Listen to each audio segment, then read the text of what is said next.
I'm never gonna forget, right? So it's not just black people that do this dramatic stuff. It's all across the board. I just feel like sometimes we don't value each other, right? We don't value each other. I think that's very, very true. And to me, that's what it comes. That's what it comes down to. Because again, like I said, I would have had no problem talking to this. I tried to talk to Mr. Man and ask him when could he pay us the money.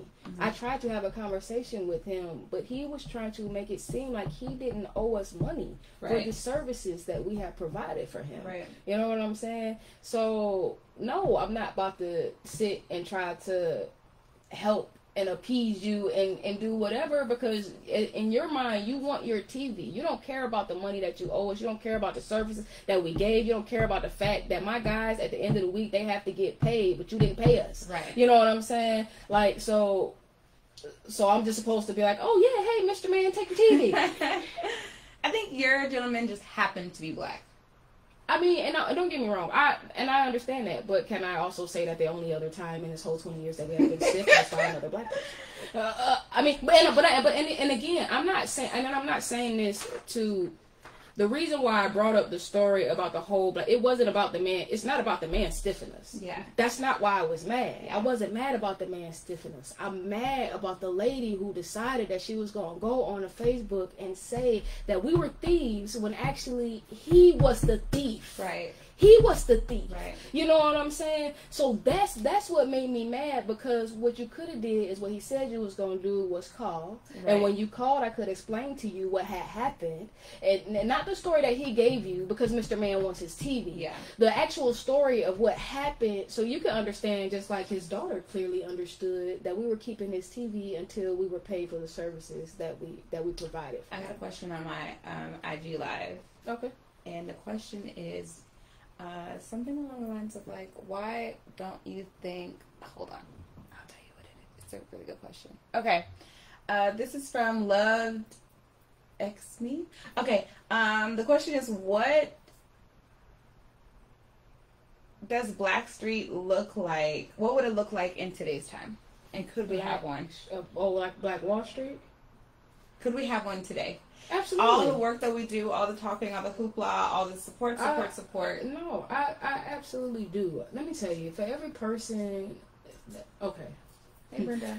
For every person who is like, no, not every person. Okay, well, we can do that. For every person who is really about their shit, or for every person who is really about their business, there's probably maybe 4 to 5 people who aren't. You know what I'm saying? So just because there's people out here, and it's the same thing, because we always try. That's why people like, oh, well, the police, it's just a few, it's not everybody, or whatever like that. You know what I'm saying? But we have a tendency of grouping everyone together. Like once a couple few, so many don't, you know what I'm saying? And it's not really, this is not really about the police. I don't care about the police. It's easier, like don't you think?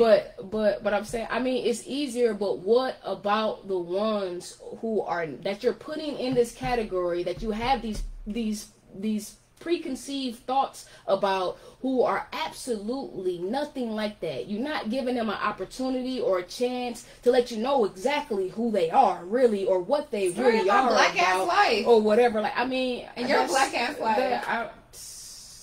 And every Middle Eastern person's black or Middle Eastern ass life, who everyone says.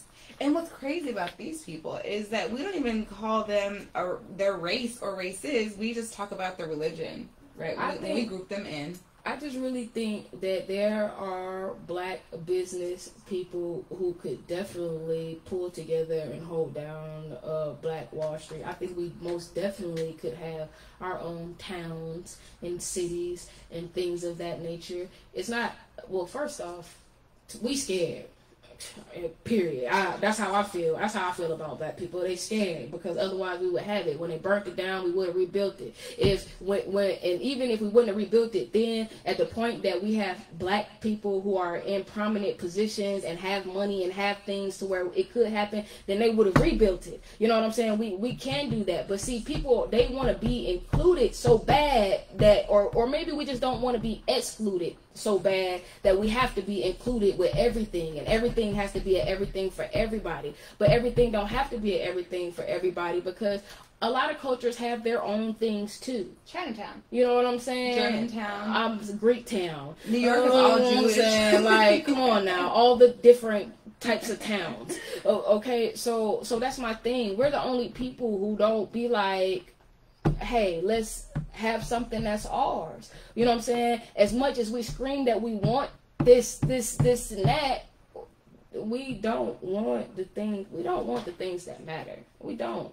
I mean, and I can't say everybody, but what I can say, the vast majority, because if it wasn't the vast majority, then we would have it. Just like the white people have all the things that they want around and in their neighborhoods, we could have all the things that we want and need around and in our neighborhoods. Yeah. We could buy towns. It's a town right now for sale for $1.7 million, Thompsonville, something, Georgia, or something. No, it's in Georgia. It's a small mini town in Georgia, $1.7 million. You know what I'm saying? What black celebrity is gonna come by that so we all can move down there and congregate? But then who's not gonna let Caucasian developers and banks in there? I mean, and that too. You know, we're not pushing for exclusion, y'all, either. I mean, I'm definitely not pushing for exclusion, but let's just think about how many things we're excluded from.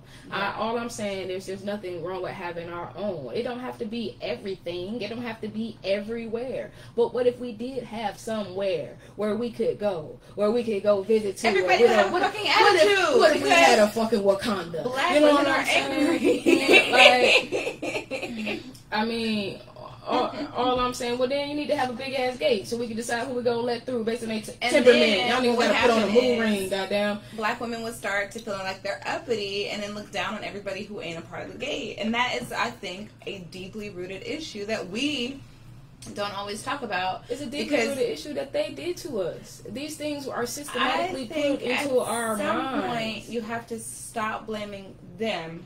Let me tell you something. So some things, some things you're conditioned. Some things you're conditioned. No, when you we're not conditioned to have an elitist mindset. So a lot of things, most things, that's their fault. All of us are. That's their fault, all of right? Us are. But there are so many black women that when we do, black people in general, when we do get something, right, we start making our millions or whatever, we do get this elitist kind of stink attitude towards other black people who don't have that. That's not their fault. That's not black people. Oh, okay. That's not their fault. That is our fault. That we develop that kind of stink ass attitude. I'm not gonna blame some white guy for that. No, okay. So look, this is my thing, and this is why I say to me is kind of systematically built or whatever like that. We have been taught from so very, very long ago to already be against one another and to not like one another and however, whatever. Okay. And don't get me wrong, that is not. When you look at accountability, and you know what I'm saying, the people who can't look at themselves and take the accountability for themselves to do and be different, then you're right.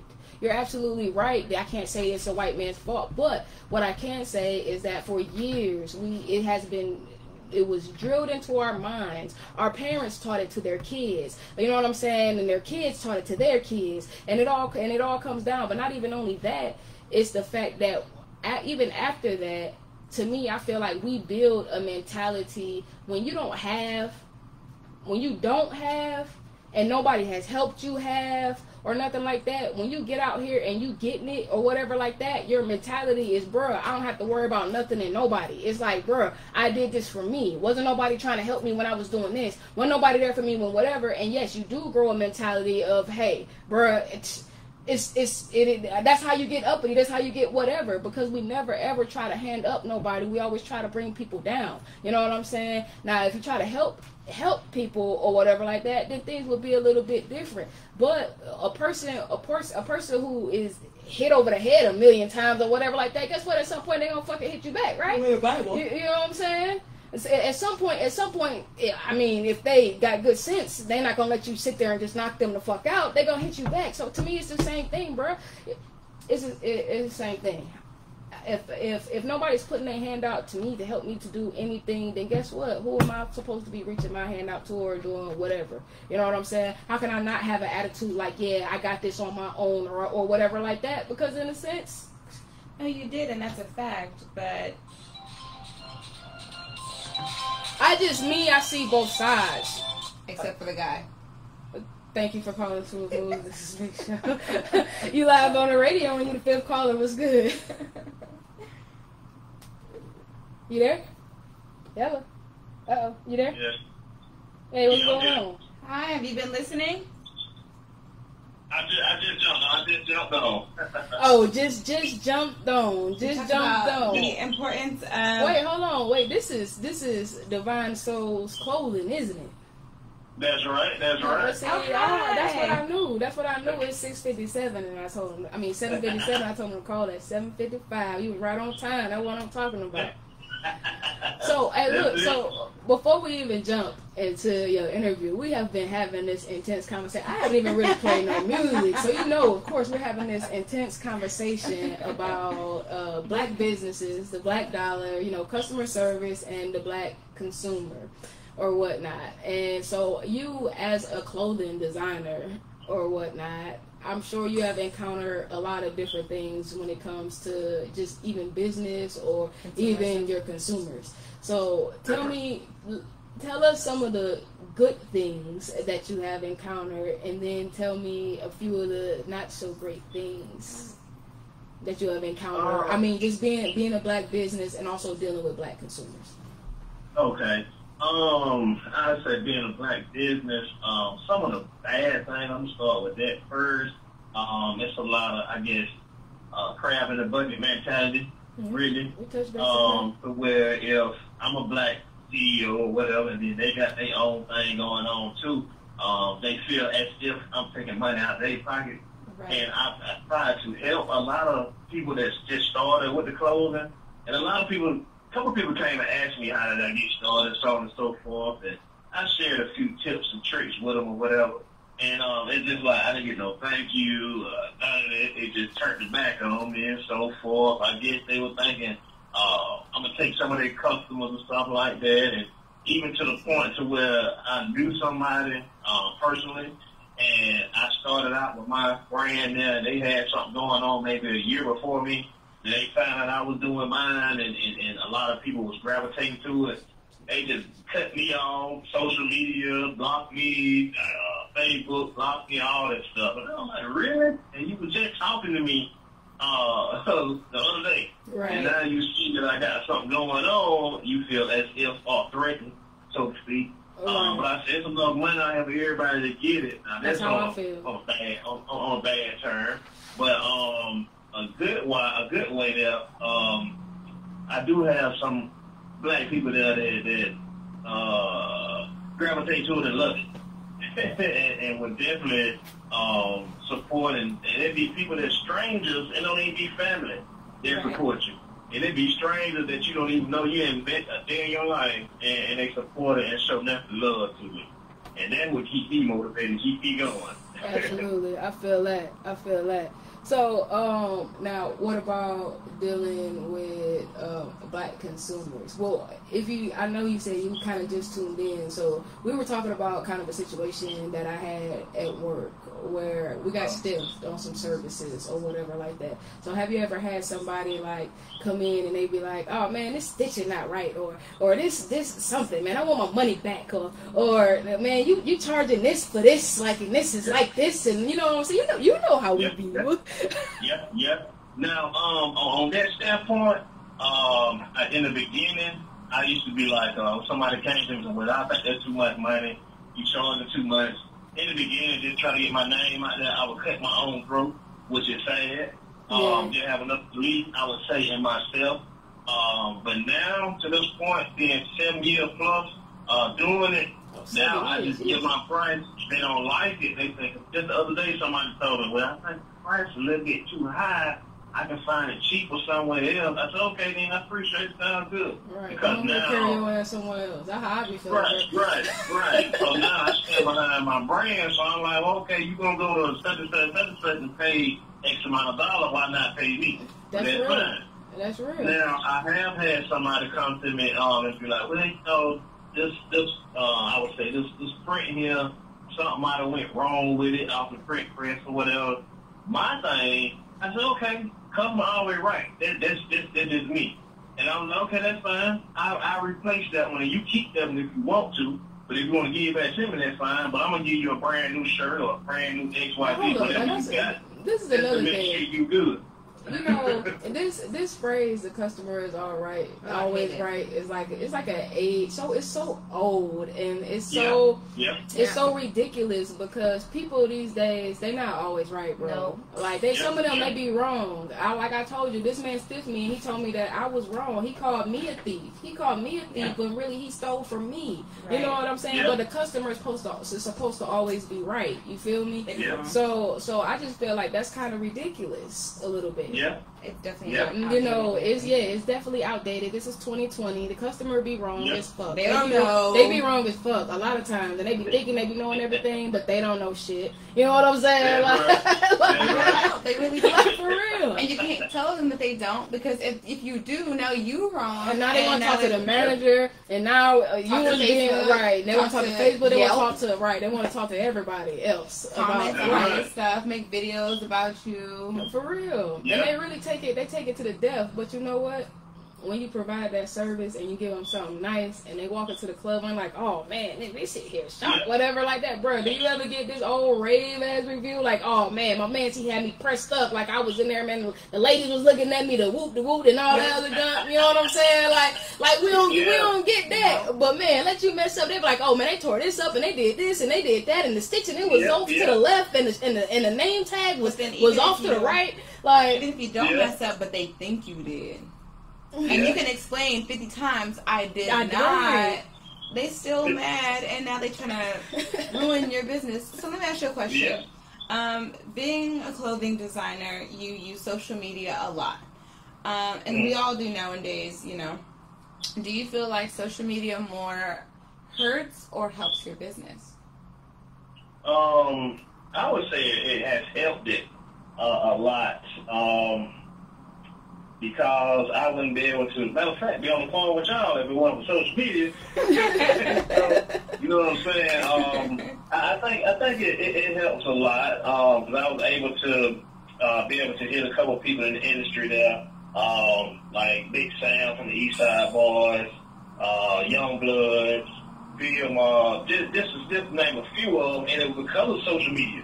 Right. And I said, now I like that platform, but then I look at being high-tech and high-touch, meaning I can do what I do on social media, but I want to get out in the streets and beat the streets with it too. Yeah, because there's going to be some people, they're going to be, I would say, don't want to get on Instagram, or they don't have an Instagram or a Facebook or whatever. So I can't just leave them out. So I do, and I believe that social media, it helps. It helps a lot. It helps a lot. Absolutely. I agree. I think in a lot of ways, you know, in as many ways as it could have possibly hurt somebody, it has helped them in a whole lot more ways, because your reach is a lot wider. You know what I'm saying? So long as you have the resources to get whatever service or product that you have to that person, then I mean, social media has made it to where it's easy to become a millionaire or whatever like that, just a tad bit more quicker or whatnot. So what I would like you to do is tell us, you know, about Divine Souls Clothing. Tell us, like, you know, how you got started and, you know, where it kind of came from, and, you know, anything else that you would really like to tell us about. But matter of fact, before you do that, I want you to tell us where they can find you on social media. We do like to start and end with that. So everywhere that they can find you, whether it's your website or your email or your social platforms or whatever like that, you can go ahead and mention that, and then we'll get into our questions, okay? Okay. All right, cool. On all social media platforms, that's Facebook, Instagram, Twitter, Snapchat, whatever you can name it, we on there. It's Divine Soul Clothing, and Divine is spelled DEVINE, Souls Clothing, and then my website is www.divinesoulsclothing.bigcartel.com. And you can reach me on any one of those platforms, or website, or whatever. And if somebody want to network, you can hit my vending line, 202-8903. That's what I'm talking about. So, yeah, like I was saying, go ahead and tell us about your clothing line. Tell us how you got started. Tell us like where it all came from.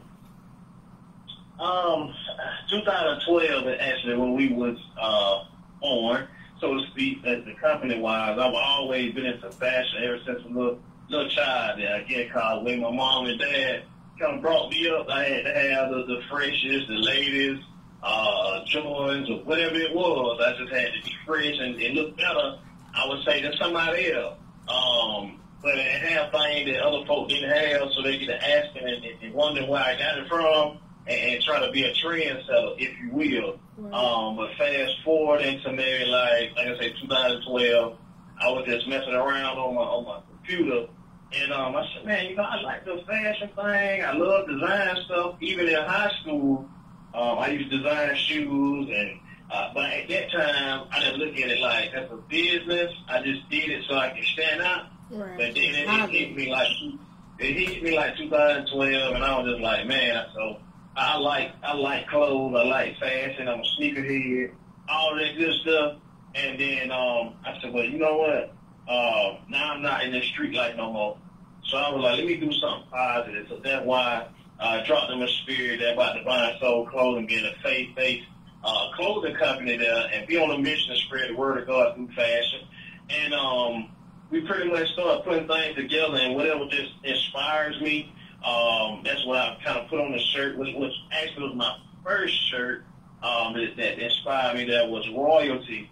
And then on the back, it was John 3:16. For God so loved the world, He gave His only begotten Son there. And I did that, and I put it out there and told a lot of people, I'm going to do my own clothing line. I'm going to have my own clothing line. A couple people were like, yeah, right, I don't believe that you saying, man, clothing line. We can thank you. And then some other people were like, if you get it, if you start it, I'm going to support you, bro. I'm going to support you. I said, okay, cool. I messed around and just did, I put in an order for like 12 shirts, and I had promoted it so heavy, by the time I went and picked it up from the manufacturer halfway down the road, 12 was sold. So I was like, okay, now, I did some little illegal trapping, so I understand these numbers. So I was like, all right, if I get this such amount of package right here, and I take and flip it for this much, then I'm going to go back and I'm going to re-up again. So I was like, okay, let me do the same thing with these clothes. 100. I said, now, I just sold 12. I put 100 in these 12. I just doubled my money back. As I got my money back, I went and put another 12 in. And after that, it just been non-stop. You say that's all she wrote. You know what I'm saying? That's it right there. Non-stop. Man, that's what's up. Cutting out the middleman, I said, well, you know what? Instead of me going to the middleman, let me go and get my own equipment and do it myself. So now it's straight profit. Already. So I thank God. I thank God for it. Already. That's what's up. So were there any like fashion influences that you had? I know you said that you just really always like clothes and everything like that, but like, even when you was coming up, was it someone that you kind of looked at that kind of gave you like your swag and everything? Yeah. I'll say like on like my family level, first off, my big cousin, Money and Lydell, I just always look up to them. And that's big cuz there. They stayed fresh. I said, yeah, I want to be like them when I grow up. 100. But then when I got to like, I'll say looking at P. Diddy them and Rockaway and Iceberg and what's the other one, Sean John. And I was looking at that and I was like, man, that's tough. And then like Fubu, I was a real big Fubu person. And I was like, man, I wonder how these guys just come together and put these clothes out like that. So I looked up to them too as well. That's what kind of inspired me to on top of that. So, where are you from? Because I love your accent. Oh, he sounds like DJ Greenwood. Georgia? South Carolina. Oh, South Carolina. Okay. Yeah. He sounds just like DJ Do It. You sound just like my homie, man. Like when you first called, I was kind of confused. I kind of thought it was him, but then I'm like, hold on. The dialogue let me know. The dialogue is what let me know it was you or whatever. But you sound like my people. You sound just like him. It's so funny. But yeah, I got more. But yeah, ask questions. Oh, okay. So, I have another question.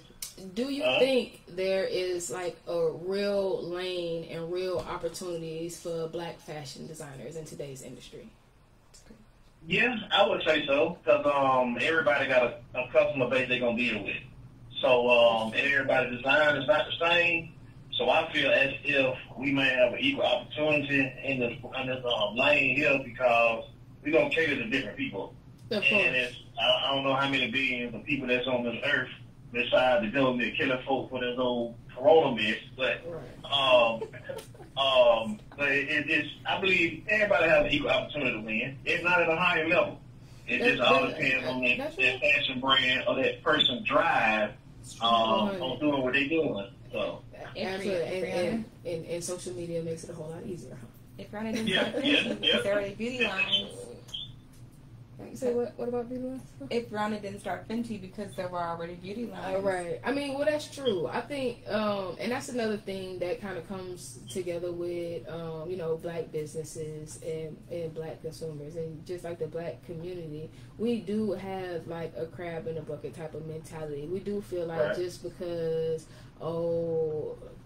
whoever else got a radio station, I can't have a radio station, like, or they can't, not I can't have a radio station, because that's not how we think. We think like they can't have a radio station, and I want a radio station. You know what I'm saying? Like, and to me, it's not really all about that. To me, it's all about us coming together. I have always been a huge advocate of coming together, period. I am a person, like, even long ago when I first started getting into this music stuff, I feel like it's ages ago. I can talk like I'm old. I'm not all that old, but even like a good 10, 15 years. Well, I've been doing music for almost 20 years. It's been 18 years I've been doing music. So like even since then, I've always thought like, us coming together, of course, is gonna make things a whole lot bigger. We get to do a whole lot more at a whole lot faster pace, so long as everybody is on task. So that's always been my thought process or whatnot. So now that we all are attempting to try to come together, I really think that it's a really beautiful thing, because this is something that I've been talking about for decades. I feel like, or whatnot. And I mean, I'm still young, so I do feel like there are opportunities for us in whatever field that we decide to go into, but so long as that we go in here and we do our thing and we do it right. You know what I'm saying? A lot of people have these thoughts and these connotations about us, and it stems from us. And I made a post this morning, is when you want to be better, guess what? You got to do better. You know what I'm saying? That's right. So I didn't see that one. I was in the gym, you know what I'm saying, and it said if you want, what did I say? It was do and be better. It was something, you got to do and be better. If you want results, you got to do and be better. Something like that. That was my gym quote for the morning or whatnot, because I am on this beautiful journey to get me some abs. So, but that's here nor there, Marcus. We're not going to talk about that. So what I mean, you kind of answered a lot of my questions with what you were saying, because I was going to ask you how much of the process are you really involved in, but it sounded like you went from having somebody print your shirts to now you're doing everything yourself. You're really hands on. Like you create your own designs and all that. Do you have anyone who helped you, or who get on your computer and do stuff for you or whatever like that? Are you hands on? Very, very much so. I'm hands on pretty much everything, and just to piggyback on what you said, I always had that mentality too, to like help other people and to bring people along with me to see everybody win. And I decided to have a huge team, starting out in the beginning.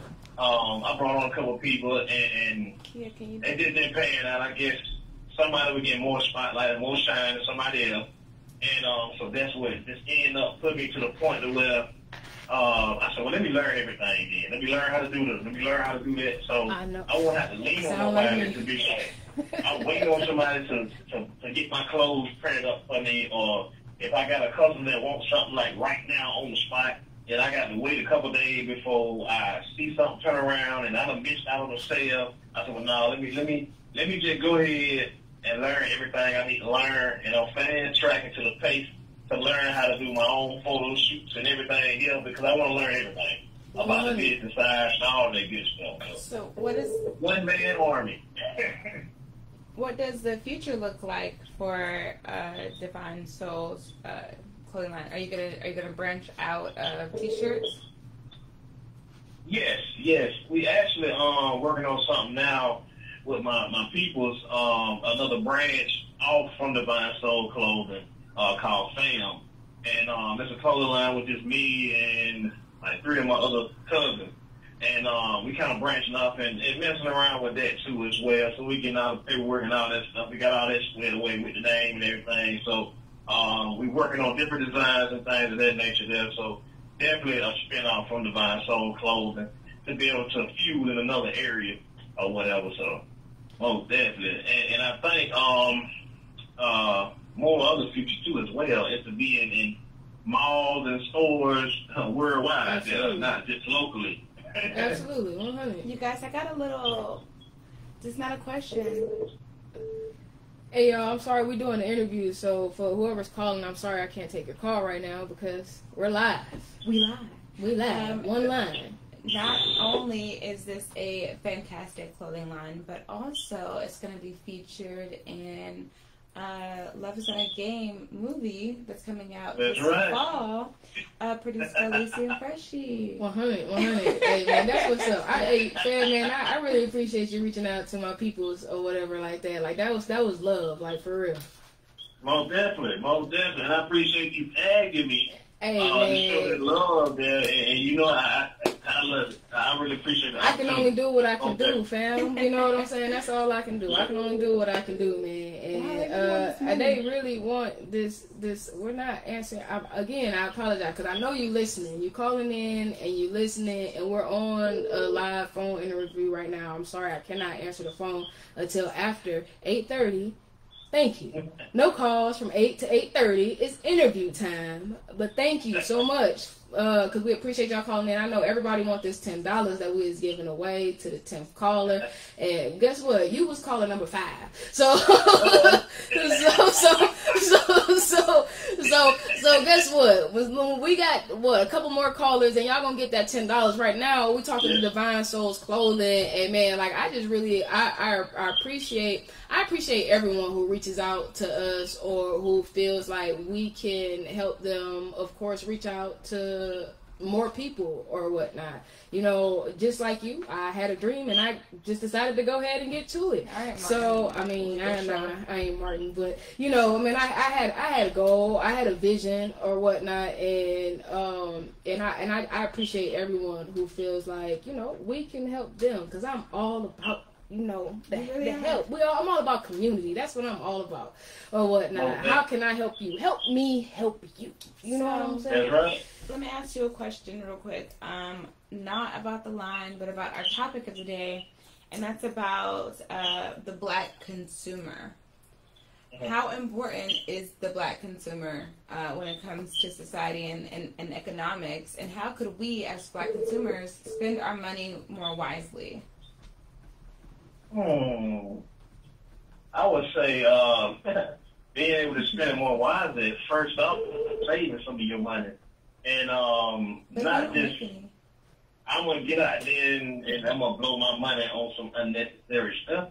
I would say spending wisely as far as like investing, if you will, so you can have multiple streams of income, not just rely on one single source, which is your JOB. Right. But it pretty much, it's just over broke, and 9 to 5, so to speak. But it's very important to actually teach our children that's coming up too, because they're the next generation. They're gonna carry the torch when we dead and gone. Right. So just show them too as well on how to spend their money wisely, or I would say use the term to invest their money wisely, so they'll be able to eat for their kids, and kids, so forth.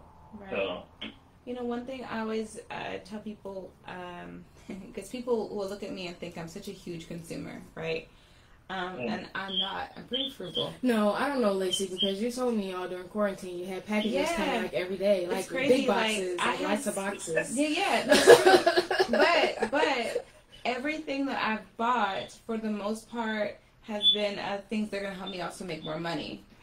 I have bought more. I have spent more money the past 3 months of my life than I have the past year and a half. It's crazy. She had too much time on her hands. Legit, something. It's crazy. But I always tell people, you know, especially black people, when I talk to them, we talk about money.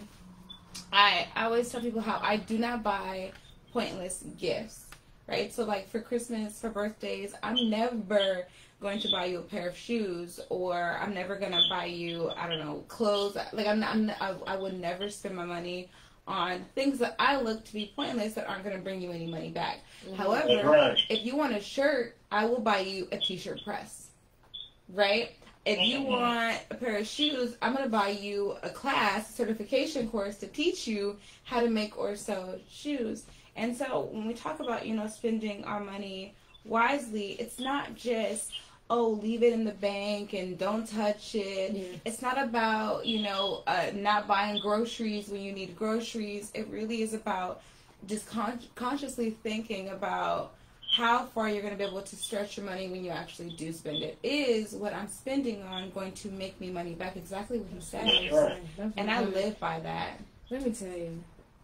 Call me Jamaican. I got a billion hustles. You know what I'm saying? Like, man, I make money so many different ways. You would think. You'd be like, man, what is your... Like, man, I literally used to have people ask me, like, what don't you do? Mm-hmm. You know what I'm saying? Yeah. Like, because I literally, if I don't have it, bro, I can get it. If I don't do it, I know somebody who do. Yeah. You know what I'm saying? Like, bro, I keep my ear to the streets. You feel me?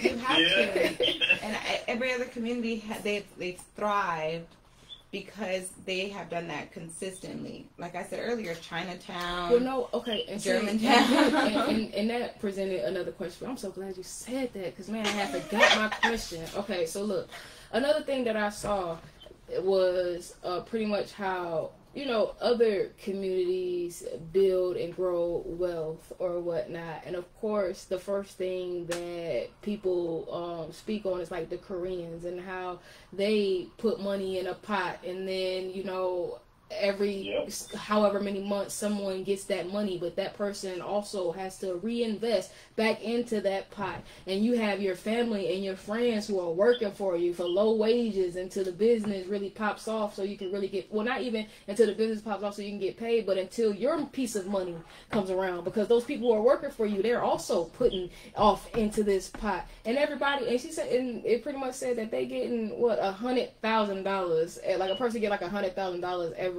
7 months or something like that. You know what I'm saying? They're all like together. Like that's how they build and they grow them. And you're absolutely right, because I used to live in Norcross. I used to live right off I can't even remember, Norcross something. But man, and the apartment that I lived in, yes, it was a lot of Mexicans in there, and a lot of them they all live together. It's like man, I used to tell my friends all the time, like, let's go get a mansion. We can all go live. But see, you know what? When you have friends and stuff like that, somebody's not gonna pay their rent, and we all gonna be put out. You know what I'm saying? All our stuff gonna be sitting outside in front of this mansion, and we're gonna be looking crazy. You know what I'm saying? Like, I have 2 Filipino brother-in-laws, and take what they do. They are brothers. They are blood brothers, raised with the same mother and nanny, and they don't do anything for each other for free, right? Because my time is valuable regardless. So there is none of that, oh, come on, man, but I'm family, though. None of that. Come on. No, it's, I know my worth. I know how valuable my knowledge is. I know how valuable my ability is. I know how knowledgeable my time is.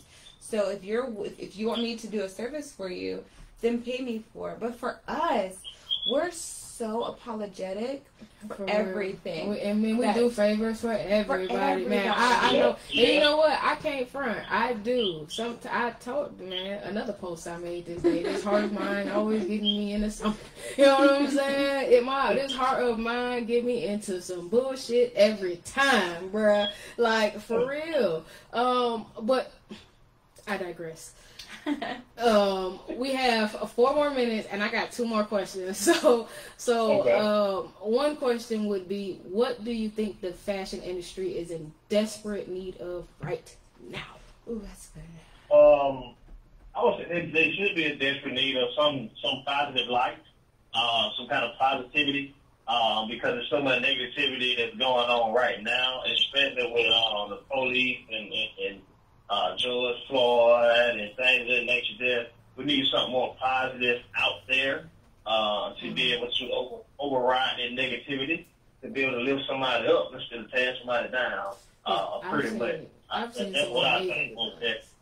I have seen some amazing designs lately. I think a lot of people are definitely taking this energy and they're using it in great ways. You know, they're being creative in a whole lot of different ways. Whether it's, you know, design or whatever their artistry is. I've seen, you know, poets and musicians and in the art. It's just been crazy. And writers. It's been magnificent. I'm excited. For the next year. Man, I'm excited for Juneteenth. You know what I'm saying? Honestly. Black people, we gotta celebrate Juneteenth. I'm very excited for Juneteenth.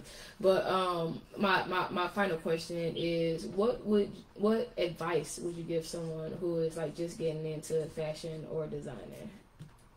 I would say first and foremost, you know, keep God first there, and you got to have thick skin, rhino skin, because everybody's not gonna like your brand, everybody's not gonna support you. The one that you hear to say, well, bro, you know, I got your back regardless of blah, blah, blah, or, you know, I'm going to roll with you to the end. Someone telling lies and just really want to leech with you until you get to that, I would say, success part, or someone just, you'll know who really with you or not. So I would say I always had that tough skin to be able to know that, and learn to be able to take criticism, too, to where this person might not like what you got going on. So what? Move on, because somebody else will like what I have going on. True. And also just learn the business. Make sure your paperwork in order. Make sure everything's straight, because if not, you get out there too fast and get success. And you don't have your paperwork in order or the business intact. Somebody can try to just take your name from your brand and all that hard work and sweat equity you put into it, you just lost it because somebody else done took your name from you, because you had your paperwork in order. Yeah. So it ain't just about the money. You most definitely got to have that business behind it too as well. That's what everything. That's everything. That's right. Whatever you do, man, get that paperwork in order, man. Like, for real. Yep. Well, guess what, man? Mr. Marcus, I appreciate you so much. I probably should have called you Mr. Marcus. I didn't like how that sounded. You know what I'm saying? That's a whole other person. Right. I mean, look at you. Right. Look at you. You see it? I mean, right. No, but wait. Right after I said it, I was thinking like, yeah, that didn't even sound right. Okay. So anyway, Marcus, we appreciate. What do you know about Mr. Marcus? Much. He got a woman around. He know about Mr. Marcus. Okay. Now look, anywho, I just wanted to say, man, we appreciate you so much, of course, for giving us a call and telling us about your brand, and of course, we appreciate you so much for showing love to Lacey and Freshie Productions with the clothing, and man, everybody need to go check out Divine Souls Clothing. Before you get out of here, I want you to go ahead and tell them again where they can reach you at and where they can get your merch and everything like that at, just in case they didn't catch you at the beginning. Okay. First, I want to say I appreciate y'all for the opportunity to be able to share this platform with y'all, to be able to bless some people that are listening. And everybody can follow me or find me on Facebook, Instagram, all social media at Divine Soul Clothing. Again, that's DEVINE, Souls Clothing.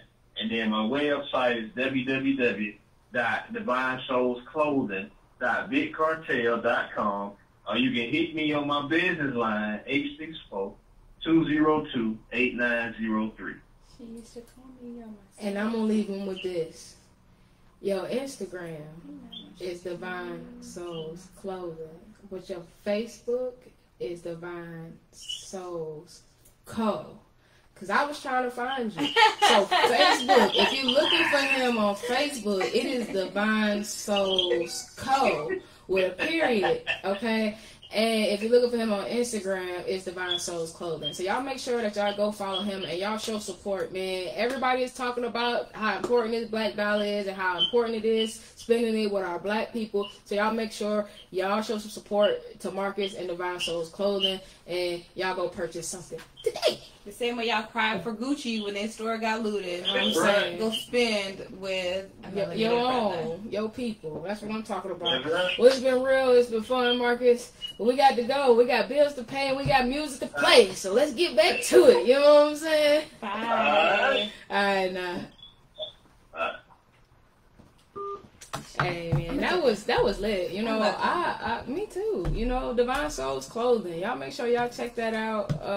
Again, hey, and look, if you guys are interested in getting an interview right here on the True Session, or even on Unleashed Radio, or even on the Gentleman's Club show, or on the new show that's going to be coming called Impossible Conversations. Impossible. Then you go ahead and you hit us up. Y'all know how to reach us, our Instagram and our website and our Facebook. But if you don't, it's On Blast Radio ATL on the gram, and of course On Blast Radio ATL on the Facebook, and On Blast Radio ATL at Gmail. OnBlastRadioAtlanta.com. You feel me? So y'all make sure y'all holler at us if any service that you're interested in, especially phone interviews. We love talking to y'all. I hope that one day soon that we'll be able to kick off with our in-person interviews again, because they're always lit. But until that time, we give shots. You already know what it is. Okay. We gotta go ahead and pay these bills, man. We've been talking for a long time, man. This black conversation has been serious. You know what I'm saying? Like, man, shout out to us, because black is beautiful. You feel me? You know, this is the only one thing that I can talk about all day. Black shit. Oh, you know what I'm saying? Black shit. I gotta be so bad. All right, let's go. Storks know how to keep kids safe. Do you? Oh my God, you don't know. I know. You don't. Oh man, you laugh when you're uncomfortable. No. Making sure your child is in the right car seat is one of the steps to safer travel. I will rock it. You will rock it. To know for sure that your child is in the right car seat for their age and size, visit safercar.gov/the-right-seat. Now people don't want to talk. Cool, brought to you by the National Highway Traffic Safety Administration and the Ad Council. It's important to plan ahead for emergencies, like the storm. When it kicked in, we had a plan. We were able to get in touch with each other in no time. The whole experience was fine. If there's one piece of advice I'd offer other moms out there, it's to stay calm and keep to the plan. Some parents plan ahead, some don't. Make sure you know where to find your family in an emergency. Start your plan at ready.gov. Brought to you by FEMA and the Ad Council. Hey man, I told y'all I was gonna hit y'all off with that mellow, cool as fuck spaceships, and here we go.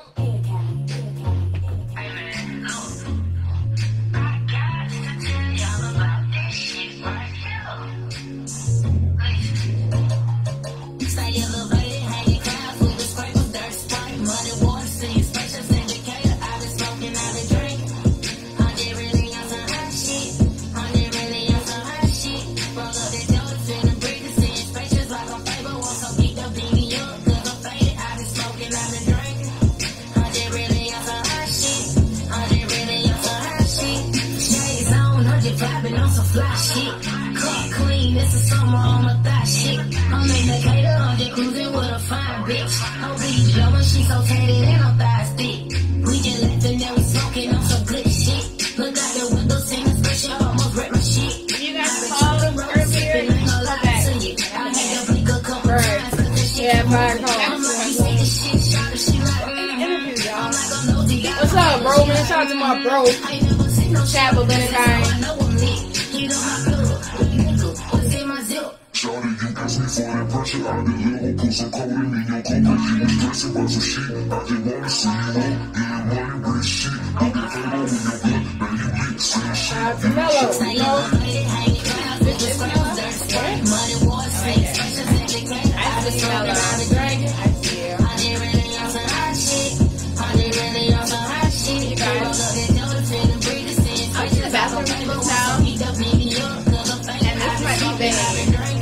What she sharing with us? I'm so much prettier in person than I am on Instagram. I think Me too. I agree. Shit, I always look better in person if you ask me.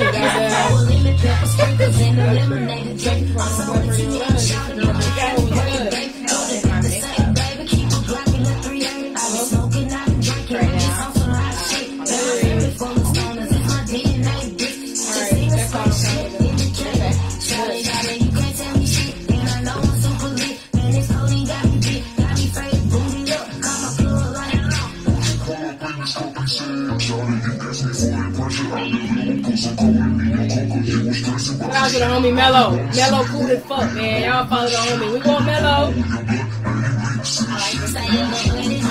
Great music. I always have no I'm always this is what we do. We do this shit. You know what I'm saying? You know you should start doing is playlist. You ever see that people like, songs you must hear like Netflix? Or no, movies you must watch on Netflix. You know, songs you must hear. No more following that. Keeping everybody so organized and what's it doing to their holidays. They don't have a medical. Oh, so they couldn't download it. I don't know the name of the song. You heard the artist. You know what I'm saying? Somebody, I told some guy I would give him your information because he wants to talk to somebody who could actually give him some information on how to actually get a radio show.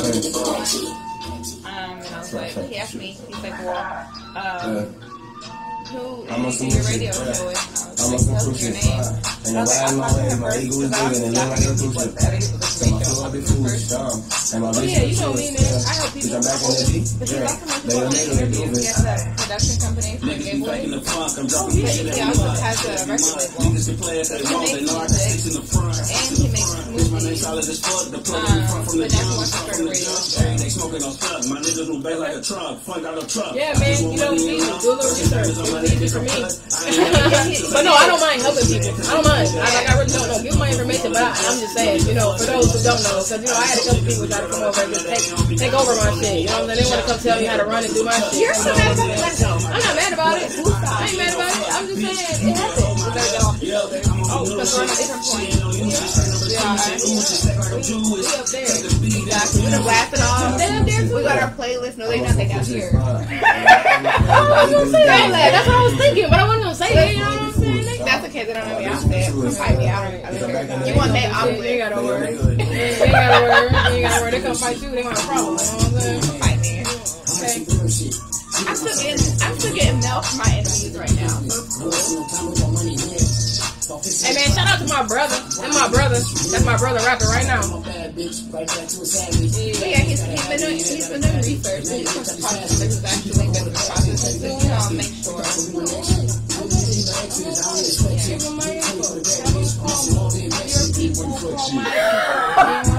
Hey, guess what? I got people now. You know what I'm saying? I got people now, for real. You know what I'm saying? So have your people call my people. You know what I'm saying? I'm gonna make it happen. You know what I'm saying? That's true. I offered Kid's assistant to him. I was like, she's impeccable, and I'm selling Kid's assistant. No, I'm sorry. Your assistant, you're gonna give her some more work because you can't focus on my shit. And he's from the hair. Sorry. I think I will play one more song. I want to play this. I will play this, and I'm gonna dedicate this. Yes. I'm gonna dedicate this to all the ladies. Oh, Lisa Marie, you gotta be the 10th caller to get $10. The 10th caller that goes through and actually talks to us. Right now we're at 5. 5? Yeah, right now we're at 5. You got like an hour to be our 10th caller. Lisa. Oh yeah, man. This is Vic Spade, So Blind, and I'm throwing this out to everyone in the country. Miss out on a good thing, okay? Not this good thing, but any good thing, okay? No, you talk about that good thing. I have a good thing to talk about. Everything, I see right here in you. Everything. You got my still not do the right thing. You might not do the right thing. You know what? Even though you might be going to give everyone everything, they still have to be here. And sometimes we do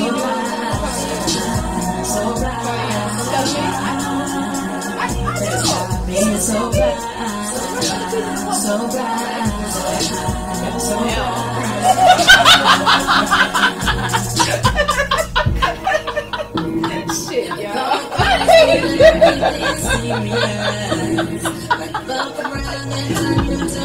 Horrible, man. Horrible. Y'all heard that? Y'all hear that? Y'all ain't hear that. Oh, man. I'm hot in this motherfucker, man. Are you hot? Yeah, so much fire in this motherfucker. I'm sorry. This is brown liquor. And you don't even see it no more. You don't either one. The other day, I made Amsterdam with Jack. We can talk all the drinks tonight. Can I ever feel right? Ever sitting here wondering if you even have the praise. She was just sitting there, like, I don't even give a fuck today, man. We just gonna throw all this shit together and make it blend, you know what I'm saying? Y'all been doing it for years. We have a really good, big, like, summer, like, kickback. I'm just trying to put you on. I'm just trying to get you right. Stop being so blind. So blind. So blind. Can you tell y'all people, be on the lookout for the Amplified Love Festival. We got a message from them too, guys. Yes. We got a great big announcement, you know what I'm saying? Because it's gonna be, like, I mean, Round and round we go. Reach the cycle. That's what we need.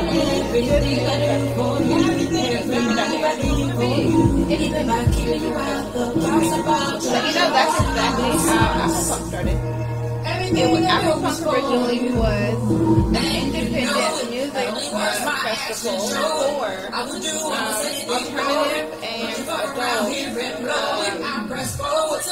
music, indie music for Black people. That's originally, and it originally started in Brooklyn, and now they're in Africa. Now they're in Atlanta, and they're trying to branch out to a couple of places in America and in South America. But originally, Afropunk was just a very small indie music festival. And then they started getting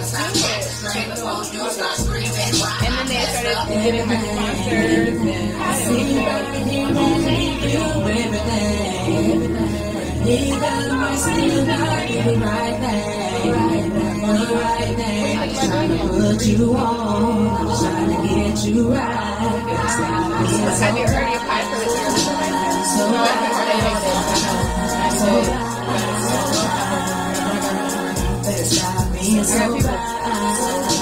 had one of the best meetings of my life the other day. You know what I'm saying? I actually got people who are serious about doing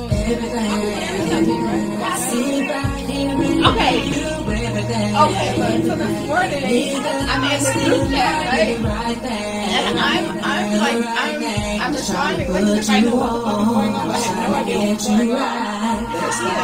I reached through a magazine.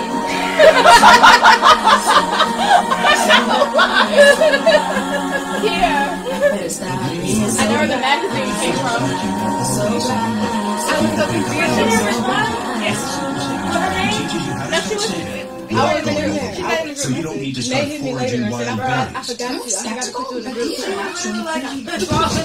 You don't need to sell your soul to the I was going along. You just agreed to do a magazine. Anybody's magazine. You just fuck it. You know what I'm saying? Oh, hey, we're guess what? It's all Blast magazine. Goddamn. Know who this is. Brought to you by the American Institute of Securities and Ad Council. But you want to talk to us all individually. That is crazy. So I told Nate I was going to talk to you today, but I meant like this evening. I can let you know what was going on or whatever, because I had hit everybody else up, you know what I'm saying? So, and definitely want to write for a magazine. But girl, I was just going along, like, fuck it, I'll do it, but I don't even know what is happening here. But now I know where it came from. Damn, when did American Heart Association and the Ad Council. That is crazy. Hey, look, man. Lacey is lit, man. She's just committing to stuff. She don't even know what she's committing to. But, I mean, I love your enthusiasm. I'm glad it was me. You know what I'm saying? But no, hey, y'all, man. We got a big announcement because, of course, On Blast Radio is going to be a part of one of the biggest independent music festivals to come to Atlanta.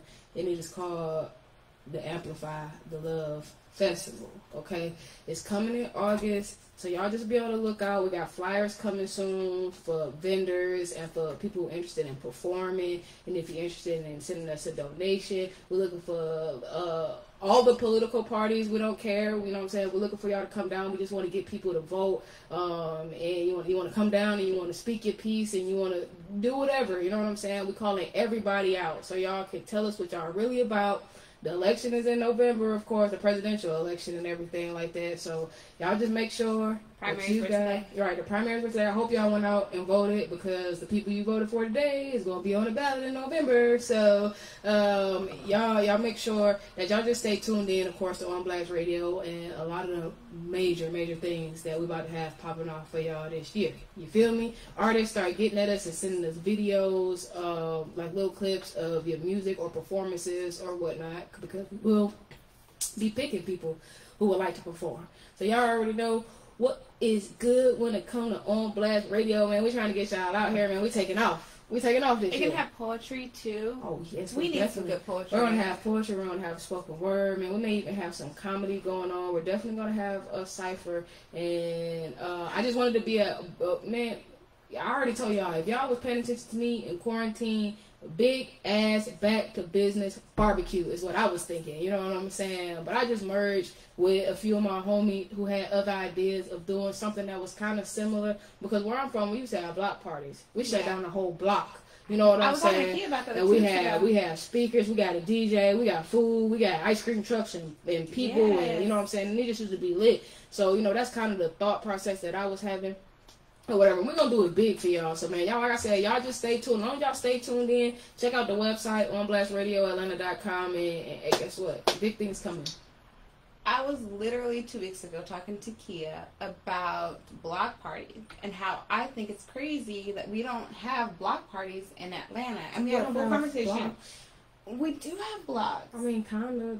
Do we? And we have some. We have cul-de-sacs. We don't have cul-de-sac parties. No, you know what I'm saying? We have blocks. And the good thing about Atlanta being, you know, baby old is that we have historical blocks already. They don't block them streets off, though, and allow us to really get out there and have a good time. And that's what I told her. I said that was a problem. You know what I'm saying? Because in Detroit, hey man, we a whole block, you know what I'm saying? From here to here, we had a whole street, and we just went up and we did it big. We did it big for the kids. You know, all the old people that came out, they sat down, they watched, you know, everything, and it was lit or whatever. We definitely need to get back to community, because that is a lot of what is wrong with today's day and age. We stop looking out for our neighbors, and we stop looking out for the people down the street, and we stop being worried about our schools and about the stores that our kids are walking to, and you know what I'm saying? Like, those things became less of a concern because we became more concerned with how we're gonna pay the next bill and working these extra jobs and these extra shifts so that we can make do. The single moms out you there, know what I'm saying? Exactly. So, man, we definitely have to get back to community and to helping one another, because back when I was coming up, my mom was a single mom, but it's like, I don't know if they all band together or what they did, but like they say, man, it take a village, like it really do. Yeah. You know what I'm saying? And we had that back then when I was coming up or whatever, but things have changed a whole lot, and I can't really say what's going on right now in these day and age, but I know it's a whole lot younger of a generation, and they really don't think how our parents think or how our parents raised us, or even how, you know, previous to that. It is really like, spit the baby out and go on about your business. Do we even have corner stores? When was the last time you saw like an actual corner store in Atlanta? I mean, it's a store on every corner. No, there's a Citgo, there's a Shell. I mean, if you talk about the package store, because corner store. Okay, so see, and that's the thing. To me, when I moved here, the package store is the corner store. To me, I mean, well, no, the gas station is more of the corner store, except they don't have liquor. We have a lot of gas you know what I'm stations saying? now, but it's different. It's different. But like I said, it's different here from there or whatever like that. So when I think of a store, when you say store to me and it's Atlanta, then I be thinking like, oh, the package store.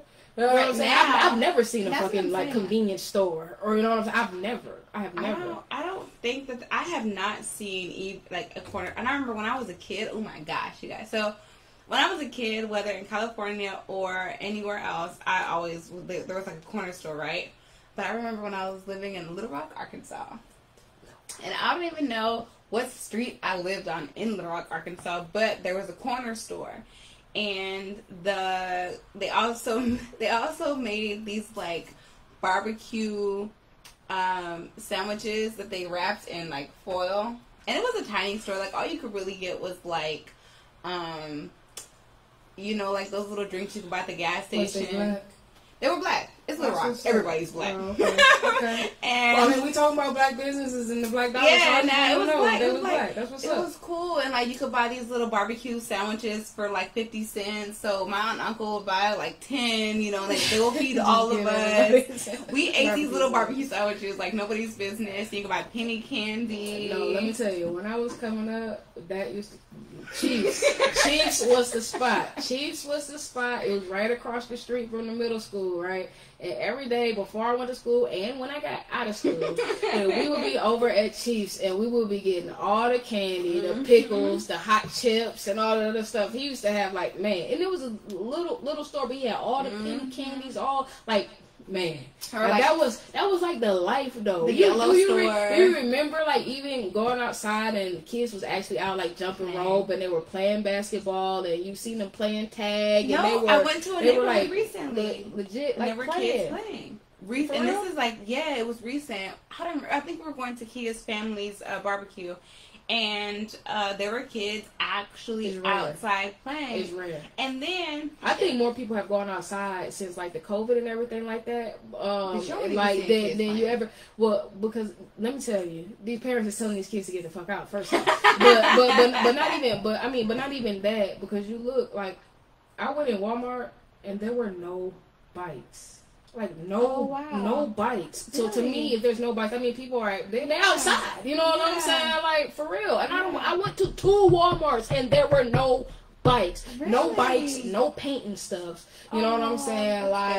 Like so you know people they were really like I mean I guess finding hobbies and finding things for them to do. Of course the bikes is exercise and things like that or whatnot. But people have definitely been outside. But kids also get a lot more homework now. My sister. She has 3 daughters in school, and their ages range, right, from 10 down. But she said she spends 6 to 7 hours helping her daughters with homework. 6 to 7. And 3 of those hours is just for one kid, and it's not even all of her classes.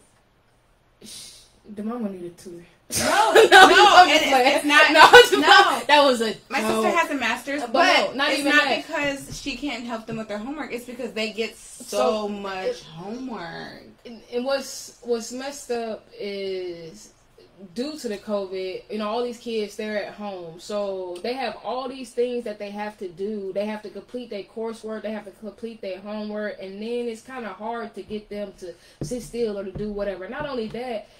When COVID hit, they're aging. Everybody didn't go to. I mean, everybody didn't sit at home. You know what I'm saying? Yeah. Some people still had to work or whatever. There were still parents who still had to go out and go to work. So you think you still have to go out, you have to go to work, you have to deal with all these people and all this COVID, and then you got to come home and you got to spend 6 to 8 hours helping your kids do homework because they've been overwhelmed. That's not her story, but there are a lot of parents like that. But I'm thinking like they're a military family.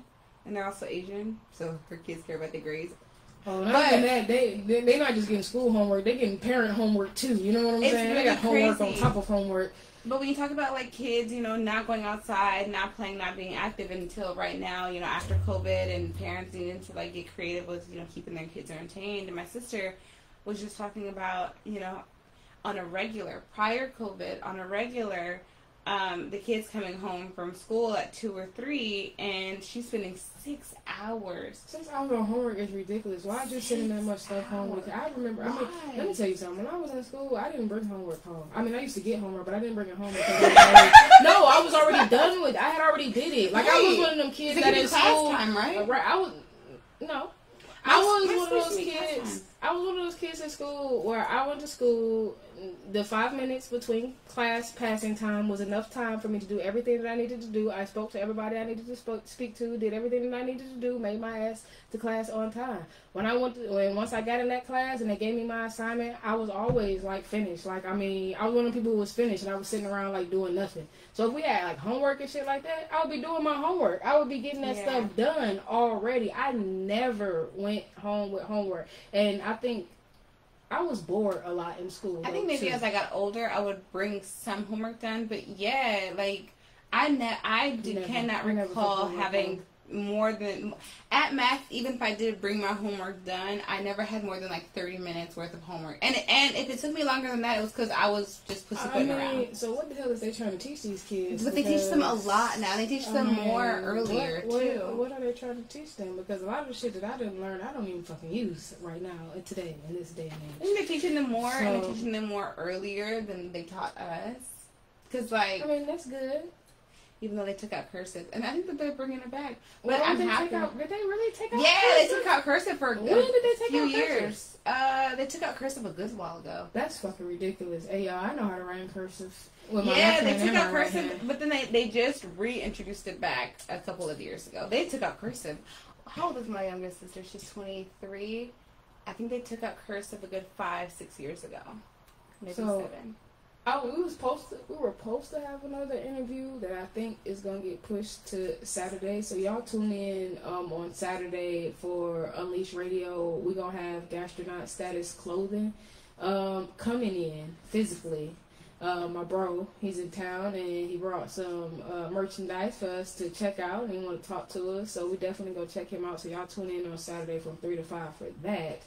And let me see, customer service. Did we kind of speak on customer service? Yeah, a little bit. Long story short, the customer service, it could be better. You know what I'm saying? We all have to be better. I feel like it has to be better on both sides, not just on the business side, but on the consumer side as well. If we all try a little harder to do a little better and to work a little better with one another, I do feel like, you know, the things that we need and the things that we want will come to us. I do also believe that we can have our own little black type city. Wall Street. Yeah, a Black Wall Street, a black city. I mean, because they not only had Black Wall Street, it was a city. It was a whole city. There were multiple cities. We focused on one, but there were so many. Exactly. So, I mean, I do believe that's possible, but you think about how their hate was then. It has not changed. The only thing that's changed is that now they are not going to drop a literal bomb on our cities. Oh no, they're just going to set the motherfucker on fire. It's changed, but they're They'll start some riots. They'll get some shit started. They're not. They may have the same hate, but their tactics are more under the rug. So they'll infiltrate like they have done in Atlanta. They infiltrate. That's a whole other conversation.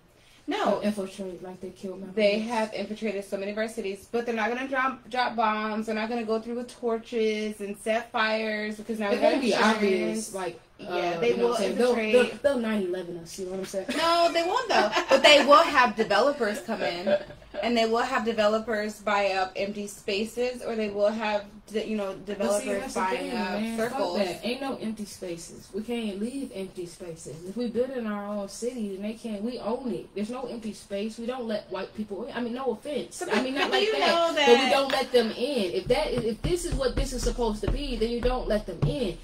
But in Tulsa, we didn't let them in. What actually prompted, what prompted the riots in Tulsa? No. Okay, so this is crazy. In Tulsa, which is the one city we focus on of the lots of cities that we actually had, what happened was there was a city line. There's always a city line. Mm-hmm. And right at the city line is when a mainly Caucasian city started. They were losing business because lots of people were going over to the other side because we were we were more entertaining. We were more affordable. And we're fun. We were more affordable. No, but we were more awesome. We were more affordable. And so what happened was all of these Caucasian business owners who sat on the city line of Tulsa were upset. And originally they did try to petition. They tried to close down businesses. They tried to buy businesses. There were riots before they got the government involved, and then inevitably set the bombs that we talk about today. But there's so much. It wasn't even. We didn't let. It was. We were black owned, black operated, and they were envious because they were literally losing business. But there were so many cities like it. We don't live in that time frame, but we do live with people who are descendants, direct descendants of people who dropped bombs on Tulsa. And so the racism and stuff hasn't died. It's just that they've figured out a different world. The same thing that they've done with Atlanta now. You guys talk about, rent going up or, renting space going up, wages going down. or wages not coming up at all is because what we've done in our black city is we've let Caucasian developers come in. We've let Caucasian businesses in that have overtaken corner stores and local businesses and pushed them completely out, right? And that's what they're doing now. That's their current tactic because we have insurance. You can burn an entire city to the ground now, but guess what? You now have the option to rebuild. Back then, you didn't have the option to rebuild it, and they were literally living in fear.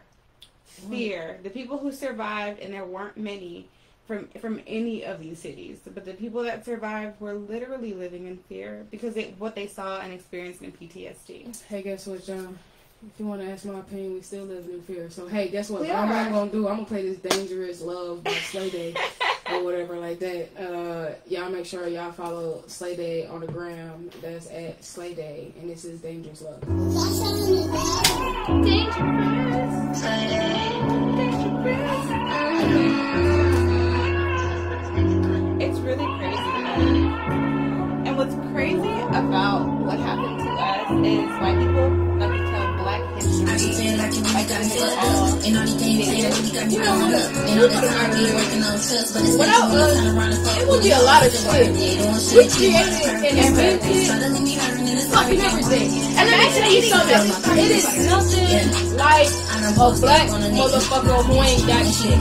Because we will create it, we will figure it out, we will make a fucking way out of no way. Tell me I ain't got no motherfucking place to sit, my nigga. I promise you, I'm gonna figure it out. I'm gonna put some shit together and I'm gonna have a chair. Give me a couple days, give me a day or two. You know what I'm saying? And that's one thing that's so beautiful about our people, man. Like, these motherfuckers, they try to take everything from us. And we take the nothing that we have and we make it everything that they fucking want. Close. Everything that they fucking want. That's what I'm saying. Everything that they fucking want. You know what I'm saying? That shit's crazy. It's crazy. You know what I'm saying? Like, and what's really fucked up is how we don't realize how fucking great and awesome we are. I think we realize that we don't know how to capitalize off of our everything as they were. And I was like, okay, so look, we invented it, but we know how to capitalize on it. And when he said paperwork, right, which I love, because he said make sure your paperwork is right. We don't know to make sure our paperwork is right. We don't know how to get it. There's a lot of things we don't know because those are things that we're not taught. Our parents don't teach us. I was talking to my cousin about that earlier. Just dealing with some of my employees and some of my guys. It's like, you know, we started a business that we allow felons and things of that nature. So, I mean, certain crimes you can't have committed because we work for seniors, theft, we go in people's houses, you know what I'm saying? Things like that. Anger issues, things like that. We can't do that, you know what I'm saying? So, but I be explaining, sometimes these guys, they don't get it because they don't know, they weren't taught that. You know what I'm saying? We didn't come up with those type of things. Some of these guys are just thrown to the wolves. You know what I'm saying? And they just have to live their life based on whatever the fuck they learn, whatever scraps they given, and whatever they learn on the way.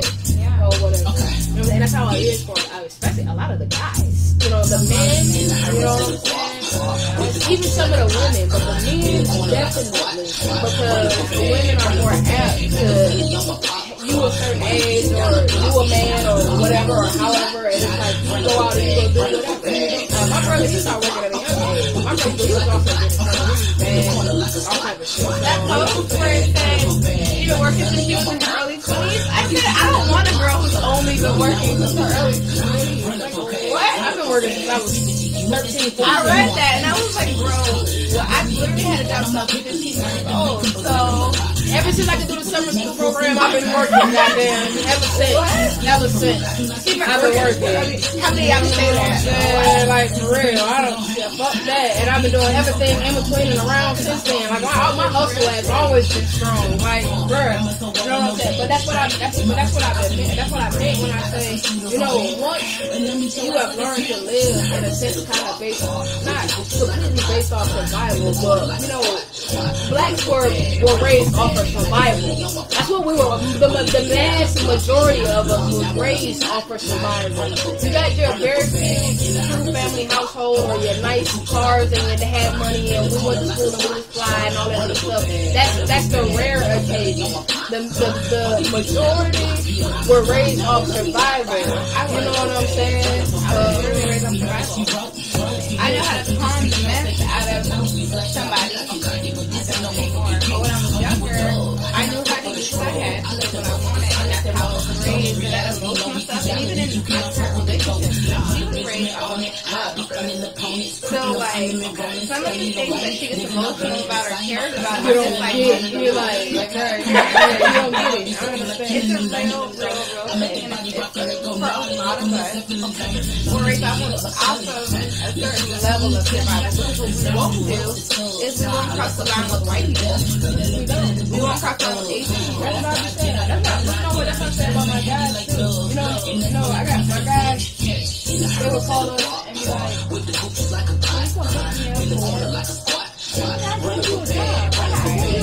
come pick me up for work?"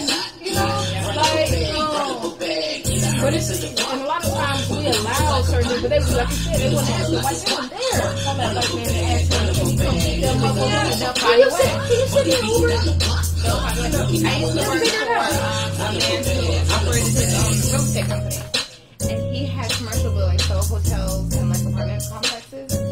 And early on in his career, it was him and his wife, that was it. They started this whole business. They bought their first building in Memphis and they kept it going. And a lot of their employees, they were paying their rent for them. They were getting them cell phones. They were making sure they got to and from work, like all that stuff, right?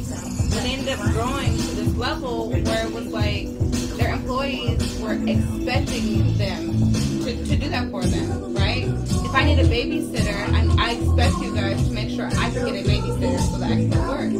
And he was just like, at no point, because he had eventually they got a white silent investor, right?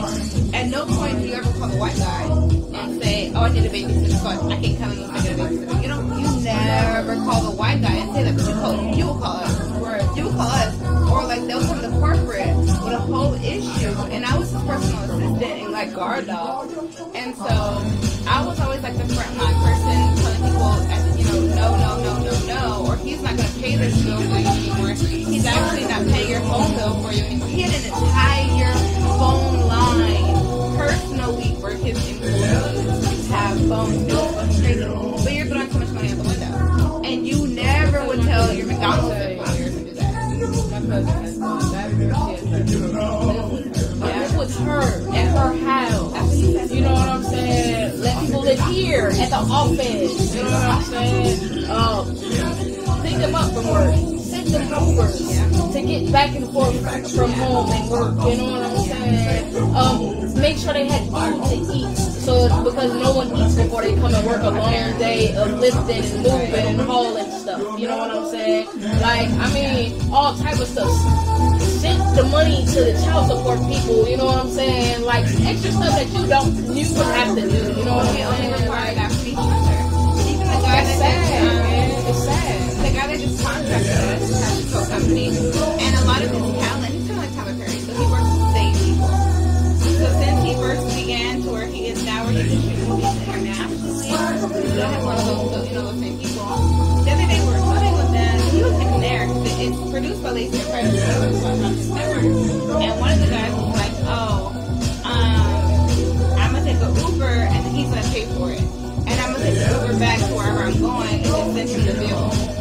And I'm like, where do you do this at McDonald's, at Taco Bell, at Walmart? How? You don't do that. You don't stick them with the bill to get to some work at all. You don't even tell them you have difficulties. But when you're working for a black person, they're supposed to do it for you. And that's why when I work with Kia, I keep the line, and people, you might not like me, and that's perfectly fine. Me employ people that don't love me, but it's because I'm not doing that for them. You have arrived at your destination, Swaggerville. Hey, yo, man, shout out to my homie Swagger, man. Hey, Swagger, man, wherever you at, I know you somewhere listening, fam. I miss you, fam, man. Holla at us, man. Hartfield, we miss you, G. Hey, he also got a book out, too, so y'all can check that out, man. Look for my fam, Swagger, One Boy Inc. But outside of that, that was Swaggerville by my man Swagger. You also heard Run Up a Bag. And you also heard Dangerous Love. Okay? So y'all make sure y'all tune in to On Blast Radio Atlanta, because we play some of the dopest and some of the hottest independent hip-hop and R&B and everything in between that is here or around the entire United States. You dig? You feel me? I mean, even the world. We have some listeners that are from plenty of other countries. I appreciate y'all. So if y'all tuned in tonight, we appreciate you so much. Now I be getting all the requests on Facebook and stuff like that, like the first request and stuff like that. They be telling me like, I've been tuned in. I mean, wherever the fuck and whatever the fuck. I be like, man, that's what's up. Like, like for real. So I mean, we got a lot of reach out here. Did you know that? Yes, since the one girl who wanted to call in but she couldn't. Got you. Right. True that. So, hey, look, man. We putting our mark out here, man. On Blast Radio Atlanta is definitely here to stay. I'm hoping by the end of this year, early next year, we will definitely have an On Blast Radio Detroit, because I got some family who is interested in getting a radio, and, you know, no point in just having it down here. Well, we can have it up there too, you dig? So y'all be on the lookout for that. And we talked about everything from, you know, the black dollar to black business, customer service, and we talked about the black consumer. I want to talk a little bit about black love before we get out of here, but we're not going to talk too much about it because it's going to be partly the main subject of next week's episode, and I wanted to tell y'all that this early so we can have more interaction, so we can get more people calling in. Black love, man, you know, there's so many things that we can say about love. Well, black love, it is of course great, and it's bad, and it's all in between or whatnot. Lacey, how about you tell me, when you think about black love, who do you see as your like top ideal couple? You know what I'm saying? When you and Lacey you are Lacey. When you and Freshie be sitting around reminiscing and talking about y'all relationship and stuff like that, and y'all be thinking like, man, of course y'all want to be like y'all, but you know, like, what do y'all be when y'all the vision that y'all be having? Like, who or what is it? My favorite black love couple is me and Freshie. And then that's like almost my favorite. That's like man, you like right there. That's like almost my favorite. You know, because let me tell y'all little messages on Facebook, they be warming my heart, man. I be like, I just like my heart, it melts and then it freezes back to ice, because I be like, no, but listen, fuck that. No, look, these messages be so sweet. But me and Freshie are both so busy working that if I like write a message or like do a whole post, that's like no, kind of what y'all have to do. No, not at all. It's always random. But I'd be upset if she don't like respond back. So bitch, you didn't see that I was showing you love. Or she'd be like, she's good. She'll give me a good day. She will give me a good day, and then she'll give me like a friendly reminder. Like, hold up, wait, I posted about you. I seen. And then the second day, she's like, so you really just didn't see? And she's like about to be on tears, like on the verge of crying. I'm like, girl, let me just go. I was busy. I was working. So busy. No, stay busy. Honestly, when I think about black love, you know, I think about a lot of couples, and especially on a personal level. I grew up around all married people. My family's very traditional on my dad's side and my mom's side, so pretty much everyone was married. And in the 90s, you know, if you were that auntie that weren't married, it didn't matter what you were doing in your life, you were a hoe. So all the couples around me were always married. Nowadays, you know, modern era, when I think about black love and sustainability, I really do think, you know, off top, quick, fast, Will and Jada.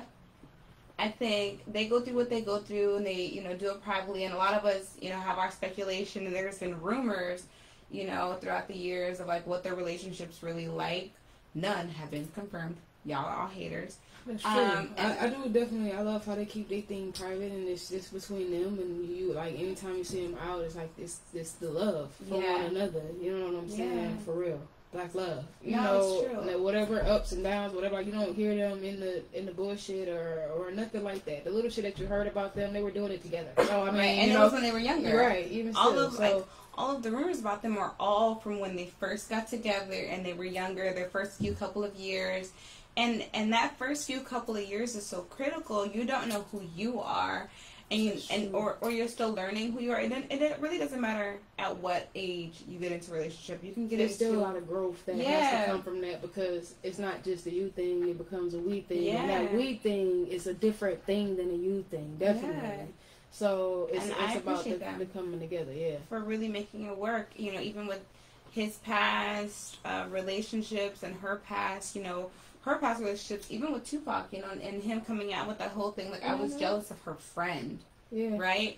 That makes sense, because a lot of us go through that kind of thing where it's like, how friendly are you with this friend? Should I pop off? But I'm saying, it's like, well, you know, it's messed up, because this day and age, it's kind of hard to tell what is what with people, because, I mean, some people playing games is their thing, and some people even that is complete. I mean, because look at the movie, right? In the movie, they tried to make it seem like Tupac and Jada had this whole long-term from high school, because we all knew that they've known each other since high school, from high school relationship, which completely disrespects and demeans her relationship with Will, current, you know, real life relationship. And so even for her to have to speak out against just that part of the movie, people do, you know, play games. And when your best friend is Tupac, look, your man gonna be jealous.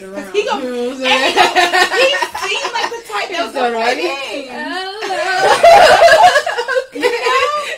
So, you know, when I think about Black Love, I think about all of the couples that I saw growing up that helped me, you know, look at love as something that was a necessity and not just something that I wanted. Because it really is a necessity. And you and I, offline, we were talking about how a lot of Black people were raised to operate from a place of survival and not love.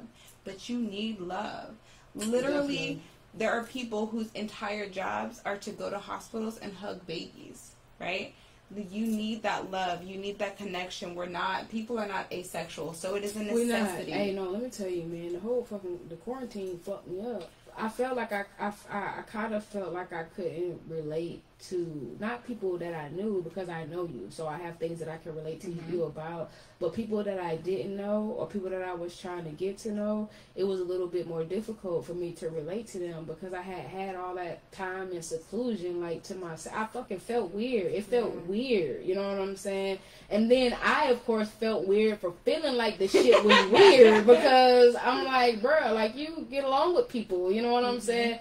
But in a sense, I still felt like I wasn't completely myself. And I feel like I'm, like, kind of now, a little bit, now that I've, you know, been interacting and stuff with people and things like that, kind of getting back around to myself. But even still, this has been quite a gap since, because when did the city open up and when did whatever? I'm just now starting to feel semi-normal as far as, you know, interactions with other human beings. That's fucking crazy. I would have loved to be quarantined. Oh, that would have been like my dream. Except there was one time where I was like going off my Instagram because I was very upset that I couldn't go out, and I remember I was like, I used to have so much fun and be the life of the party, and then I had to remind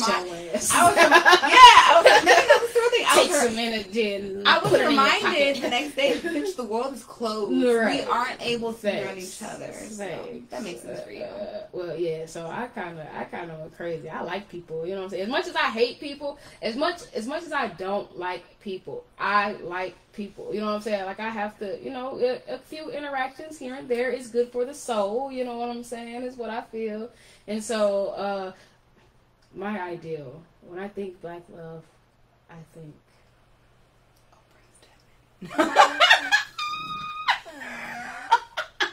do any of us think Oprah and Stedman? Bill Cosby and Claire Huxtable. No, I mean, like, Slick, kinda. You know, my upbringing was a little different.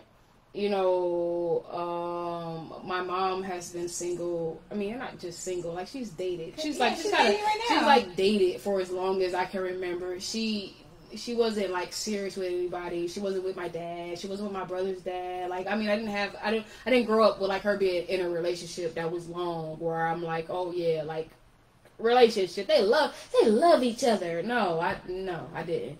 My grandmother and my grandfather. Funny thing is, I may have mentioned this story before, but long story short, like my grandfather knew my mom before my grandmother did. He met my mom first or whatever. She introduced her to my grandmother. He's like, who's this little girl coming around here all the time? You know what I'm saying? Where's her mom at? Or whatever like that. You know what I'm saying? And that's how he met my grandmother. But even still, they knew each other and they dated for a long time. And then they lived together for a while. And then they got married. Of course, they lived together while they were married. And then they got divorced. And guess what? They still lived together for a while. Yeah. Or whatever like that. So, like, the closest thing to, like, you know, love and, like, a relationship or, like, a marriage type of thing would be them. And they fucking broke up and they stayed together. You know what? Now that I'm thinking about it, I just gave myself some therapy. Good. You be emulating what you saw. That's the type of relationships that I have. I be in relationships where we're not together, but it's still like a relationship or whatever like that. But then in most cases, this motherfucker is still off, of course, doing whatever the fuck they want to do because we're not in a relationship or whatever the fuck. But that's what I was raised up with. My grandmother, she still stayed at home. She cleaned up, she washed, she did whatever the fuck, you know what I'm saying? And my grandfather, he did what he wanted. They weren't married anymore, you know what I'm saying? He did what he wanted to do, but he came home and he took care of home or whatever like that. So, I mean, love, Papoose, Remy Ma. You know what I'm saying? Like, I mean, we love hip hop. You know what I'm saying? Like, I mean, I don't have now. Don't get me wrong. I feel like I definitely know what love is. I feel like I definitely know how to love someone. I feel like just the right thing hasn't come my way yet, and that's fine because it's probably not time for that. What if it has come your way but you've pushed it away? Because as an Aquarius, we like to act like we don't do this, but sometimes we push love away,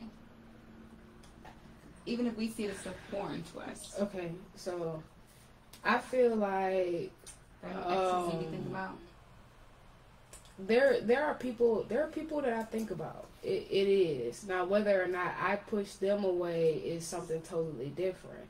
I do feel like in the beginning, like when the shit start getting real or whatever like that, like when shit start getting real, yeah, I'll start kind of, I mean, not really pushing them away, but then I got all these questions. And not even, like, if what's crazy, if they the ones who feeling the feelings or whatever, I got all these questions like, why the fuck do they feel that for me? You know what I'm saying? Like, and why so soon, or why? I'll figure out some questions of why. You know what I'm saying? I will figure out the whys. Okay, I'll have all the why questions or whatever. But if it's me who is getting the feelings too fast, I get to thinking like, need to fall the fuck back. I be thinking like that's to be my first thought. Like, bro, you need to chill out. You know what I'm saying? Like, you fucking tripping or whatever. That'd be my thought. I could say as of late, because I am a person who feel like I'm a fixed sign. So, you know, like, we do things the same. Like, it's like always the same. It's always the same or whatever. And I've been this type of free spirit and type of, oh man, whatever it's gonna be or whatever. However it flows. You know, that's how I be. You know what I'm saying? That's like, yeah, I like however it flows. You know what I'm saying? Like, if it's meant to be, it's gonna be whatever. I go in and I don't be having no expectations. I just be like, okay, because whatever it is what it is. And that's not working for me. And now I feel like I have to go against that. And I have to have some expectations. I have to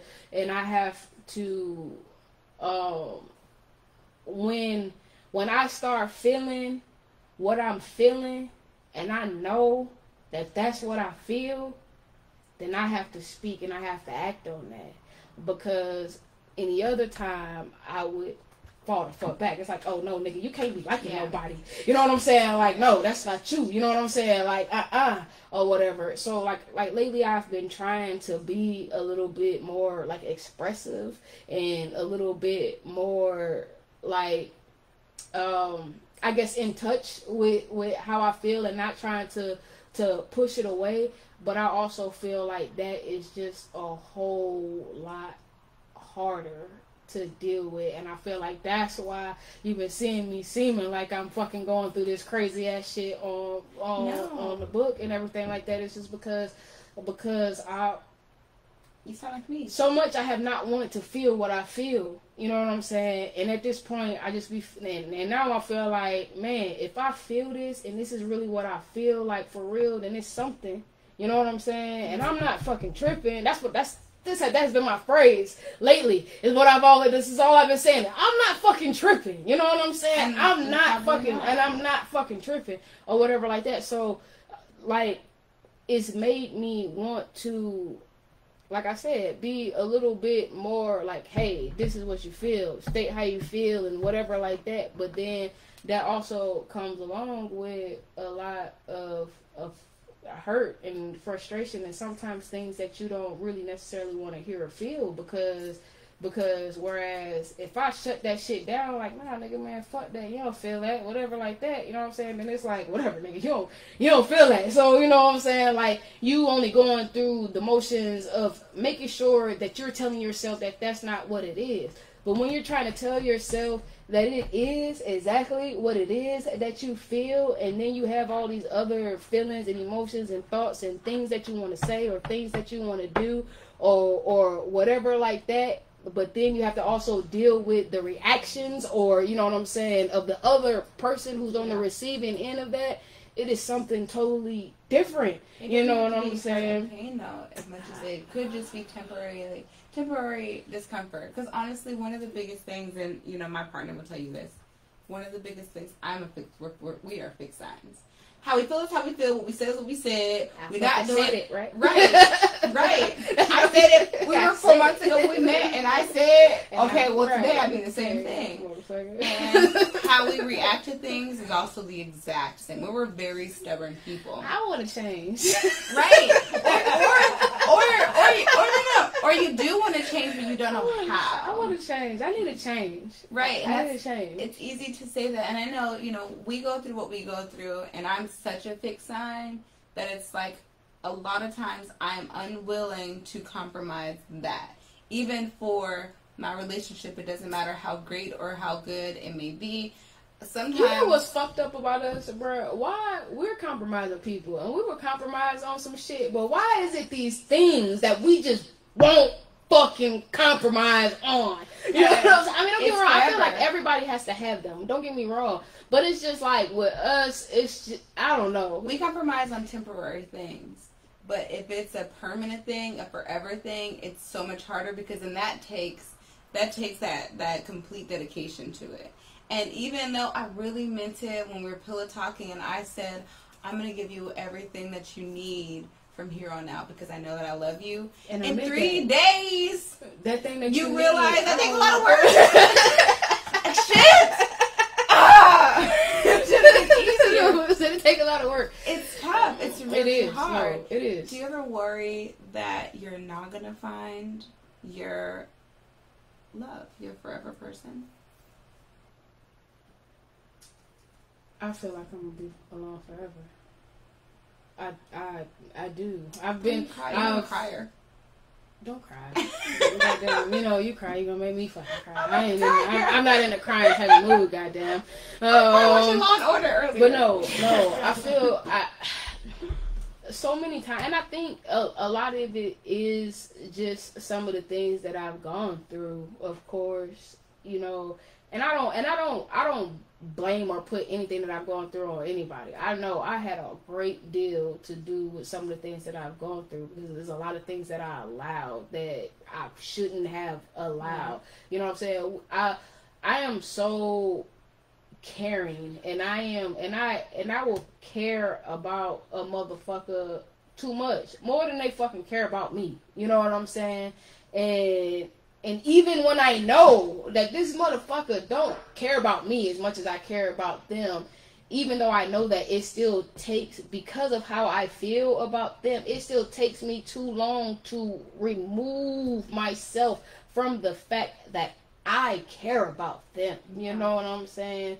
that, and I'm one of them people, guess what, motherfucker, you gonna like me, goddamn. I have always been like that. I've always been like, guess what, motherfucker, you tell me you don't like me, guess what? You about to. You know, motherfucker, no, I'm one of them motherfuckers. You're gonna like me because I'm a fucking likable person. You gonna fucking like me, goddamn. You're gonna figure it out. You know what I'm saying? It might not be today, motherfucker, but guess what? One of these days, you're gonna be mad. It's how I be feeling. I'm fucking awesome.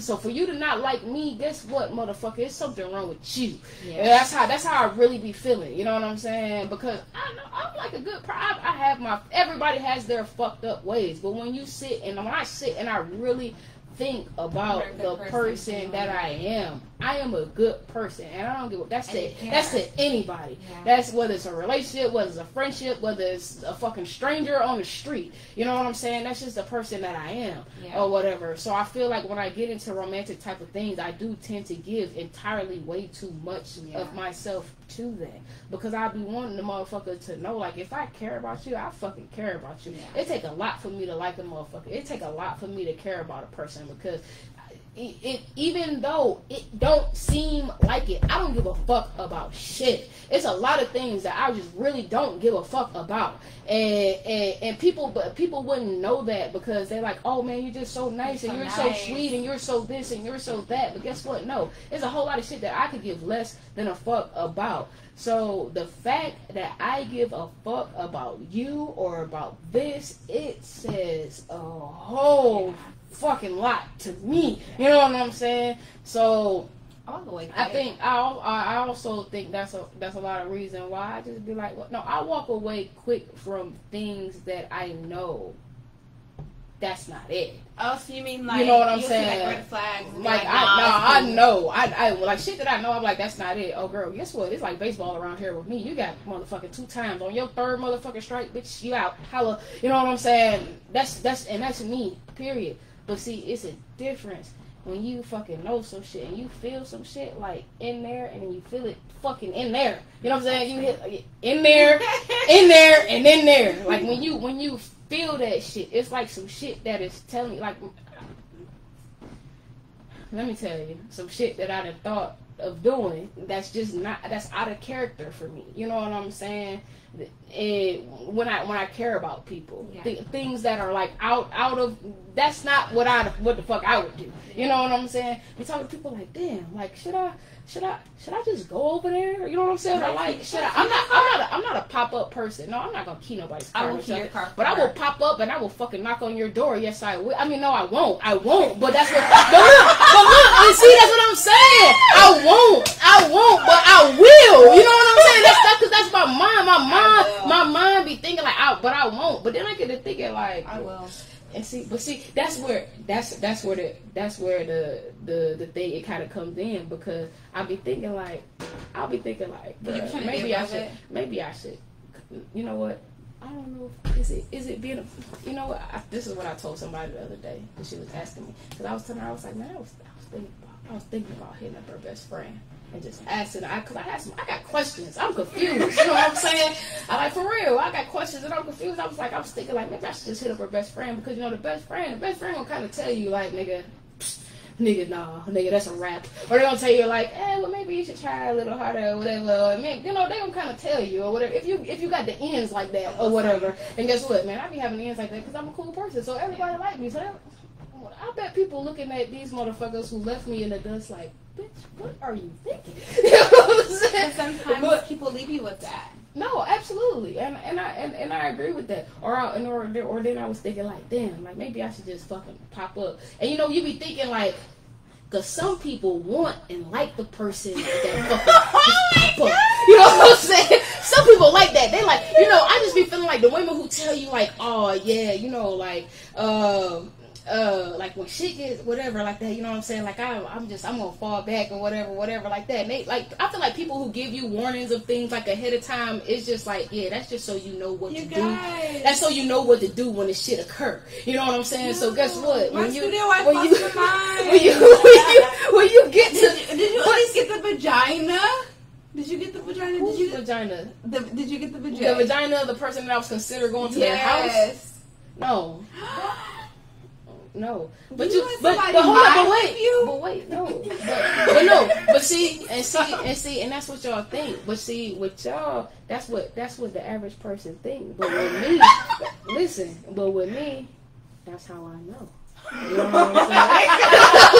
Like, this shit, it sound crazy to y'all? It sound crazy? Yeah. But no, that's how I know. Like, look, guess what? If you like somebody and y'all energy is just, like, good and they haven't even gave you the pennies, like, and you like them, then you don't think, like, that means something like that. That is something. No, it doesn't. You don't have to give me the ass for me to like you. And look, and no, and wait, I did not pop up at this person's house because I'm not a pop up at the house person. Again, that's not my thing. But my not popping up at the house, the reasoning is more like, bruh, like, who the fuck does that? You know what I'm saying? Like, I be thinking like, bruh, bet not no motherfucker pop up at my motherfucking house. That's why I'll be thinking. So that's the reason why I'll be like, oh no, I'm not about to do that. You know what I'm saying? And then even with like the hitting up like on our friends and shit like that, I was contemplating, I was thinking that, like, yeah, because maybe, you know what I'm saying? Because maybe then I'll know. See, it's a difference when a motherfucker just leave you with no clue as to what the fuck is going on. Like, if everything is great, everything is fantastic, and then, whew. But as an Aquarius, have you not left people like that? We don't like not knowing the why. But have you not left people like that? No, I let them motherfuckers know why.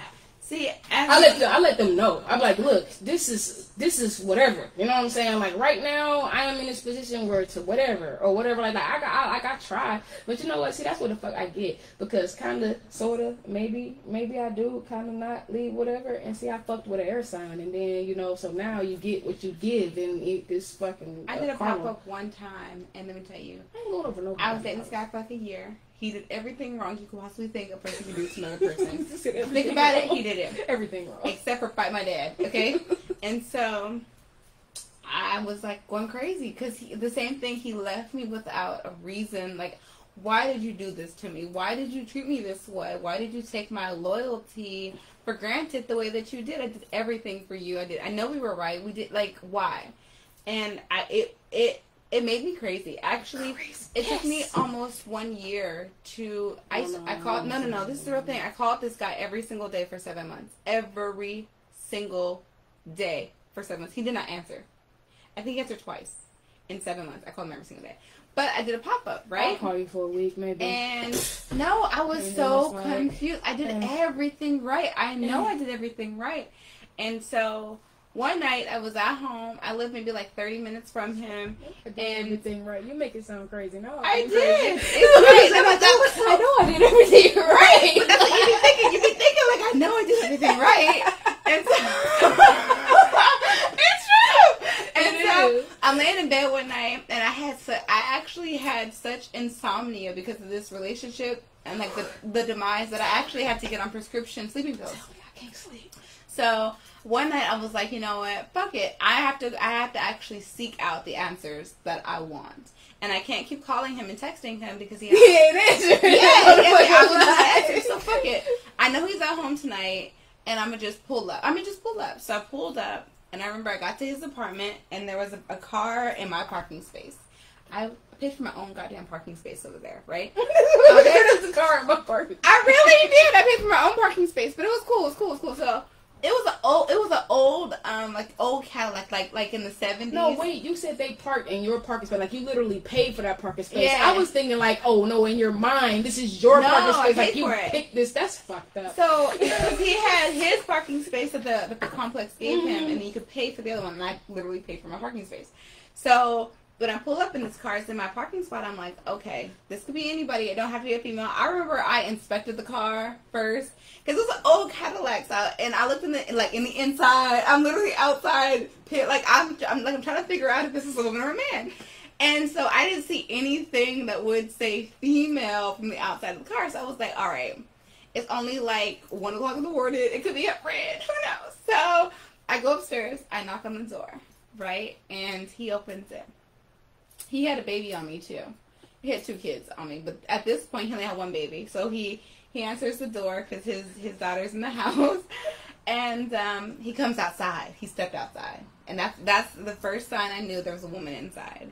And I'm crying. You still got something in that bottle of that kind of I'm crying at this point because I knew it. And you guys know I'm a crier. So I'm starting to cry and tear. I'm trying to figure out what happened. What did I do wrong? Because I know I did everything right. Yes, I know that I loved you the way that you needed to be loved.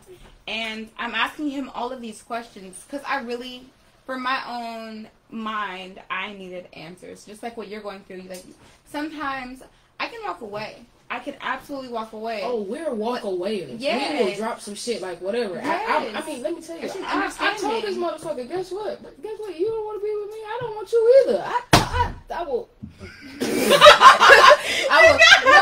I will tell a motherfucker that, like, look, bro, you don't want to be with me. Guess what? I don't want to be with you either. I don't want nobody that don't want me. That's the last fucking thing that I want. But he ended up explaining to me, genuinely, you know, it wasn't anything wrong that you did. It was, as a man, I felt insecure with you because you did everything right. And then he actually made her leave. And I'm kind of crazy. And so he had to make me leave first. He said, I need to physically watch you drive down. He lived like in the hills. So he's like, I need to actually physically watch you drive down, because if she comes out what I don't need, because I used to. Is you fucking tripping out, speeding up the hill, running the bitch over with your car or something? I had tried to hit a girl in my car for him outside of a club. Oh, I was so close. This bitch moved. I had gotten fights before because of him. So he was like, I need you to literally leave. Give me 20 minutes. I'm going to call you. Come back. Right? But before he asked me to do that, he had answered all of my questions. So I was fulfilled. I was able to, I told him it's cool, make this whole leave, and I'm going to come back. But that's only because I wanted her to leave. It was not because I was coming back. And I never, ever went back. Right? I didn't need to go back anymore because, you know what? You're right. I did literally do everything right. And I just needed you to say that because I needed to understand what prompted you to feel like you could leave me. Now let me tell you something.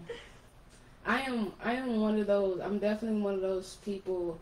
I am glad that I do have a few people who, like, you know, kind of call and they like check on me or whatever like that, because a lot of times all it takes is me having a conversation, you know, with somebody and like pulling things together for me to get and understand. So boom. Before we leave out of here, we got like 15 minutes, but I'm gonna leave out on some music or whatever like that. But I'm gonna tell you how I figured everything out. Okay, listen to me. Okay, all right. So look, boom. I was told, and I appreciate this. I really appreciate this, because some people won't tell you the truth. You know, they won't tell you what's up or whatever like that. But this is what I was told. I was told you deserve better than somebody who still got feelings for their ex. Yeah. Okay. So that's what I was told. So I mean, and I get that, and I understand that. Been through that, so I really, really get it. You know what I'm saying?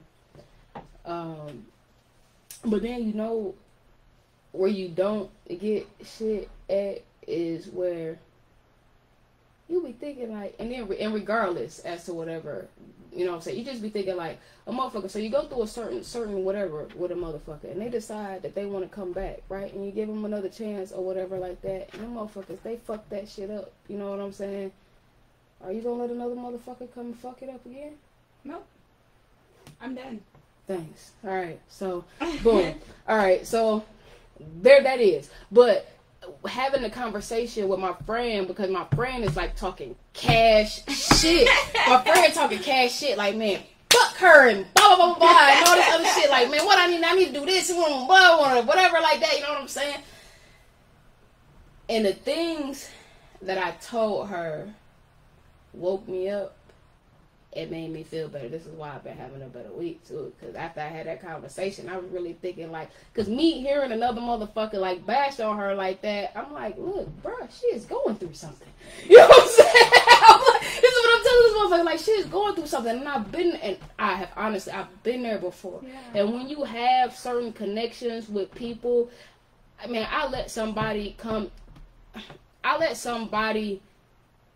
pretty much dropped me like a fucking bad habit. You know what I'm saying? And I was so in love with them that everything that came my way, even if it was good for me, I was not there and I was not ready for that. You know what I'm saying? And I fucked some people over along the way because they were all into me and all wanting me, but I was all off on some different shit.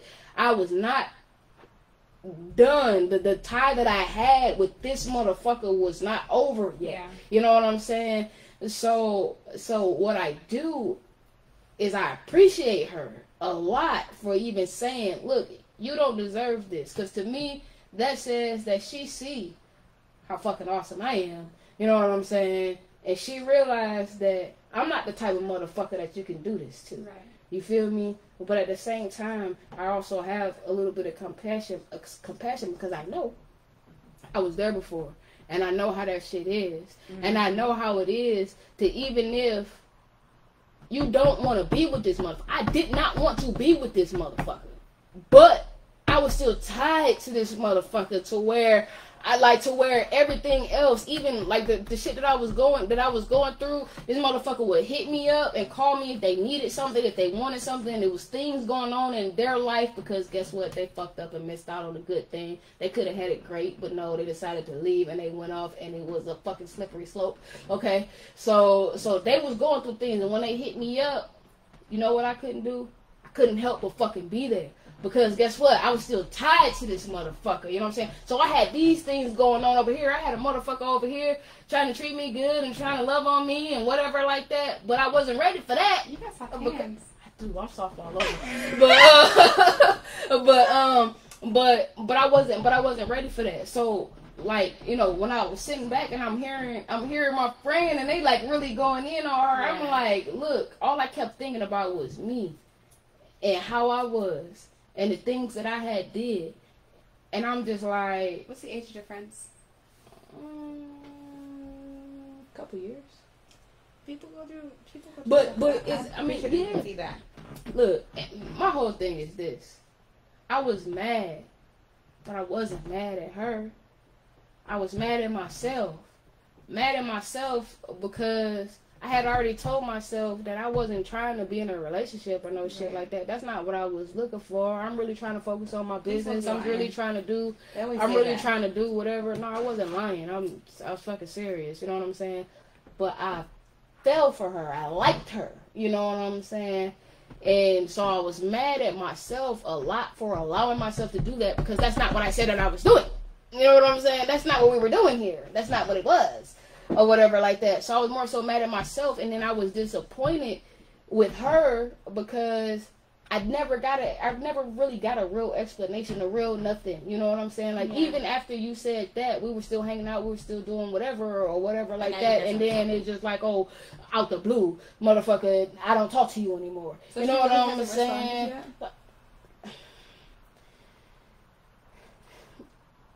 Not worthy conversation, not conversation that I deserve, not conversation that I'm worthy of. No, we have not. So, but even with that, I understand that because how can you tell a motherfucker who was decent to you and who was cool with you, who was there for you, hey, guess what? I'm about to go back to the motherfucker that I told you I'm not about to go back to. You know what I'm saying? Because this motherfucker done hit me up and they saying some more slick shit that I just need to figure out whatever the fuck. You know what I'm saying? Or I need to go through whatever the fuck. Or even if I'm not about to talk to them or whatever, because this motherfucker then came and said whatever the fuck, now it's whatever the fuck. You feel me? So I'm just happy I've never encountered like that kind of thing where I'm going back to a not shit ass ex. But sometimes, you know, you really can't get that person out of your mind, and you have to get them out of your system before you're able to genuinely love somebody else. That's very true. I completely understand it. I've never experienced that. I've never done it. Yeah, I feel you. I'm quick to just be like, you know what, you're right. Goodbye. And then I won't go back. The one thing that I can say about us is once we fucking there, we there. Now, how long it take us to get there is dependent upon that person, you know, that definite individual. But once we don't give a fuck, we don't give a fuck. You know what I'm saying? And like, some people do. They don't believe in me. I mean, Beyonce said it best. Switch up after we've been with you. Yes, we do. We're a different person. No, I'm for real. Like, we are. We're a different person. We don't fucking know you. What? I don't know you. I don't care. What? Your tears, I can just sit through them. I can watch a movie while you cry next to me. I don't care. Yeah. And people feel so hurt, too. And that's, I think that is the best/worst trait that Aquariuses have, is that once we emotionally disconnect from you, we are done. There is nothing that you can do to draw us back in. We might entertain you, but we're only entertaining you for our pure enjoyment and not because we care. Tonight. What happened? Fuck, we get disconnected. Uh-oh. How could you know? I mean, I had a pop-up error. It's a real thing, and it's my favorite thing, because I think people will play you as long as they think they can. And so for me, I could say that, learning how to date, because I couldn't date in high school for real. So learning how to date my first, couple of years of 20s and my last couple of years of teens, that weird 3-4 year period is when I went through the most letdown. But I also learned about myself that I won't be played. I won't be played for very long at all. You might think you won, but I'll tell you right now, in a year, you're going to be texting me. I'm not going to be texting you. And it's also, but it also spans in everything that we do. Our friendships, our working relationships. If I quit, I'm not coming back, because I quit for a reason, and so there is that. If I discontinue my friendship with you, I discontinue it for a reason. I'm not coming back. If I discontinue my relationship, romantic-wise, with you, guess what? I tend to be a little bit more forgiving. I can forgive a mistake. I can't forgive complete disloyalty or you. But I have a moon in Sagittarius and a rising in Virgo. Throw up for both. Okay. All right. I mean, excuse me. I was in love with a Sagittarius. Okay. Fuck her. No, I'm engaged to a and literally my partner right now is probably the best partner I've ever had. Perfect? No, but the best partner I've ever had. Like, loving-wise. That's good. People, and it's crazy. I feel like I see my face. I always feel like I gotta login for Sagittarius. Okay. Everybody hates them. I don't get it. I know. No, get me wrong. No. I don't. Our Instagram audience can't stop laughing this last hour. I do not hate the Sag. The Sag is okay. The Sag is okay. Won't date the Sag. I just feel like I won't date the same Sag. Well, what is your what I do? Like? What you do? Oh, okay. So you know what's funny? Okay, so this weekend somebody made a post. Man, I've been on Facebook like crazy. I've been Facebook crazy. I haven't been able to sleep, so that's what I do when I can't sleep. So I'm on Facebook and I'm scrolling, and the shit said the best. Dating a Sagittarius is like walking into heaven. You know what my comment was? No. And then falling into hell. No, how? So because dating the Sag, it was amazing. She was everything. Our air with their fire is just like this burning inferno of amazingness. Okay. It is. It's beautiful. It's a beautiful thing. You see my fire? You see it? You see that? It's a fucking beautiful thing. Like, I mean, and let me tell you, when I say like it's fucking amazing, when it's amazing, it's fucking amazing. Like, it is the best volcano you can be in. Volcanoes erupt. So what happened? She was full of shit. That's what happened. Like, most of her, I'm sorry. I'm sorry. I don't really be calling y'all hoes. These hoes. I don't be calling y'all hoes when I'm just talking openly with my friends. I promise you, okay? But the same thing that is wrong with all of them, okay? No, okay. My issue with the Sagittarius, it's the other revelation that I came You know what, man? Shout out to you. I'm not even about to mention you, but let me tell you how many things that she opened up for my brain. You know what I'm saying? And these things that I have seen. And if that is the only reason, I'm thankful for that only reason, because these things that I have found out. I just want to know what happened. So listen, no, fuck what happened. No, what happened? What happened is Show likes to date emotionally unavailable people. Okay. That is what happened. Show likes to date emotionally unavailable people, and I was dating this Sagittarius who could have left me the fuck alone. You know what I'm saying?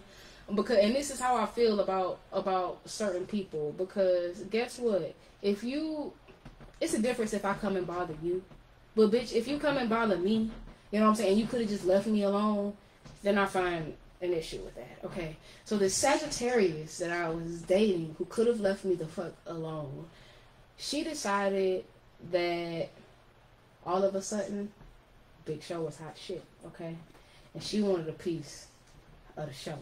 Okay, so she came to get her a piece of the show or whatever, and she was definitely feeling the show or whatever. She enjoyed the show. Definitely. But she also enjoyed other broadcasts as well. Okay. So she was a hoe. And I won't call her a hoe per se. You know what I'm saying? You can definitely call her a hoe, and I will just not disagree with it. Okay. But she just wanted to do whatever it is that she wanted to do. And then she wanted to make it seem like, you know, women get on my nerves with that shit that I get on my nerves with this shit that I don't want to be in a relationship. But then when I'm done with your ass, I hop my ass right off into a relationship. Okay, so this whole time, like, we talking, and guess what? Like, you came to me, like, you like me, or whatever the fuck, and everything is cool, and this vibe, and this energy, and everything is good, or whatever the fuck, but then you still want to do whatever you want to do, because we're not in a relationship, because you're saying that you don't want to be in a relationship, or whatever the fuck, okay? And that's cool. Sense. That's cool, and that's fine. But guess what? People who aren't in relationships, they don't do relationship shit. I do. So, when you're not in a relationship, you do non-relationship shit. I'll still buy you flowers every Tuesday. I'll still take you on dates. Me too. I treat your kids nice. Girl, me too. I make you feel so special. Me too. You're an Aquarius. That's what we do. I miss you messages that I know are lies. Look, okay, well, nah, if I miss you, I miss you. I'm not going to send you no fuck up. I miss you. Like, now, the only time that, let me tell you when I lie. Now, this is the only time. Man, I be giving up too much on this one. What time is it? 9:58? We going to end this with when I lie, okay?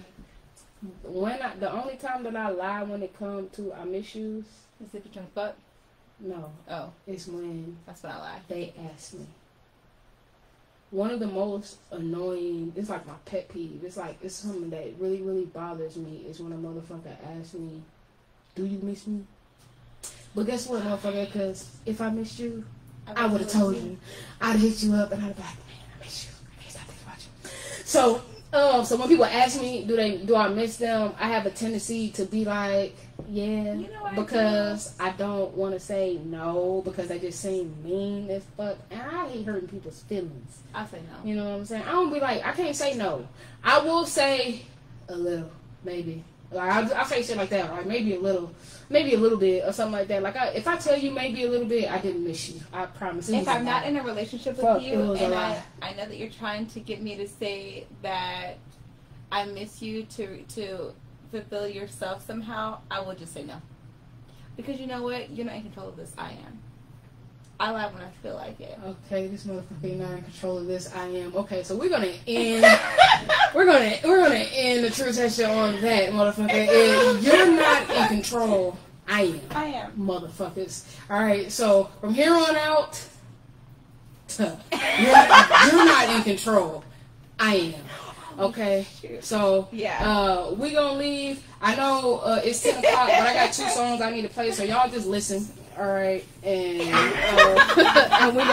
We go ahead. And we're going to go ahead and wrap it up. You know what I'm saying? This one had gotten closer. The next song is going to be Vibes on High Elixir. Bye, guys. Fucking wacky, bruh. Yeah, you don't want to date me if you're not dating me, man. This nigga say you don't want to date me if you're not dating me. What does that mean? Because I just realized you've never bought me flowers. I have actually bought you flowers. What? That's it. But you said every Tuesday for a nigga that you don't know. What? She did. Every Tuesday, but motherfucker, I did. She was a fan, man. She likes flowers. What do you want from me? I bought flowers. I've also never taken you on a picnic. I bought flowers. I'm gonna buy some this weekend. You may do everything I do for other people for you. Who gonna get them? I don't know. What you say? So next week we're gonna talk about black love, right? Yeah. Gotta bring black love couples.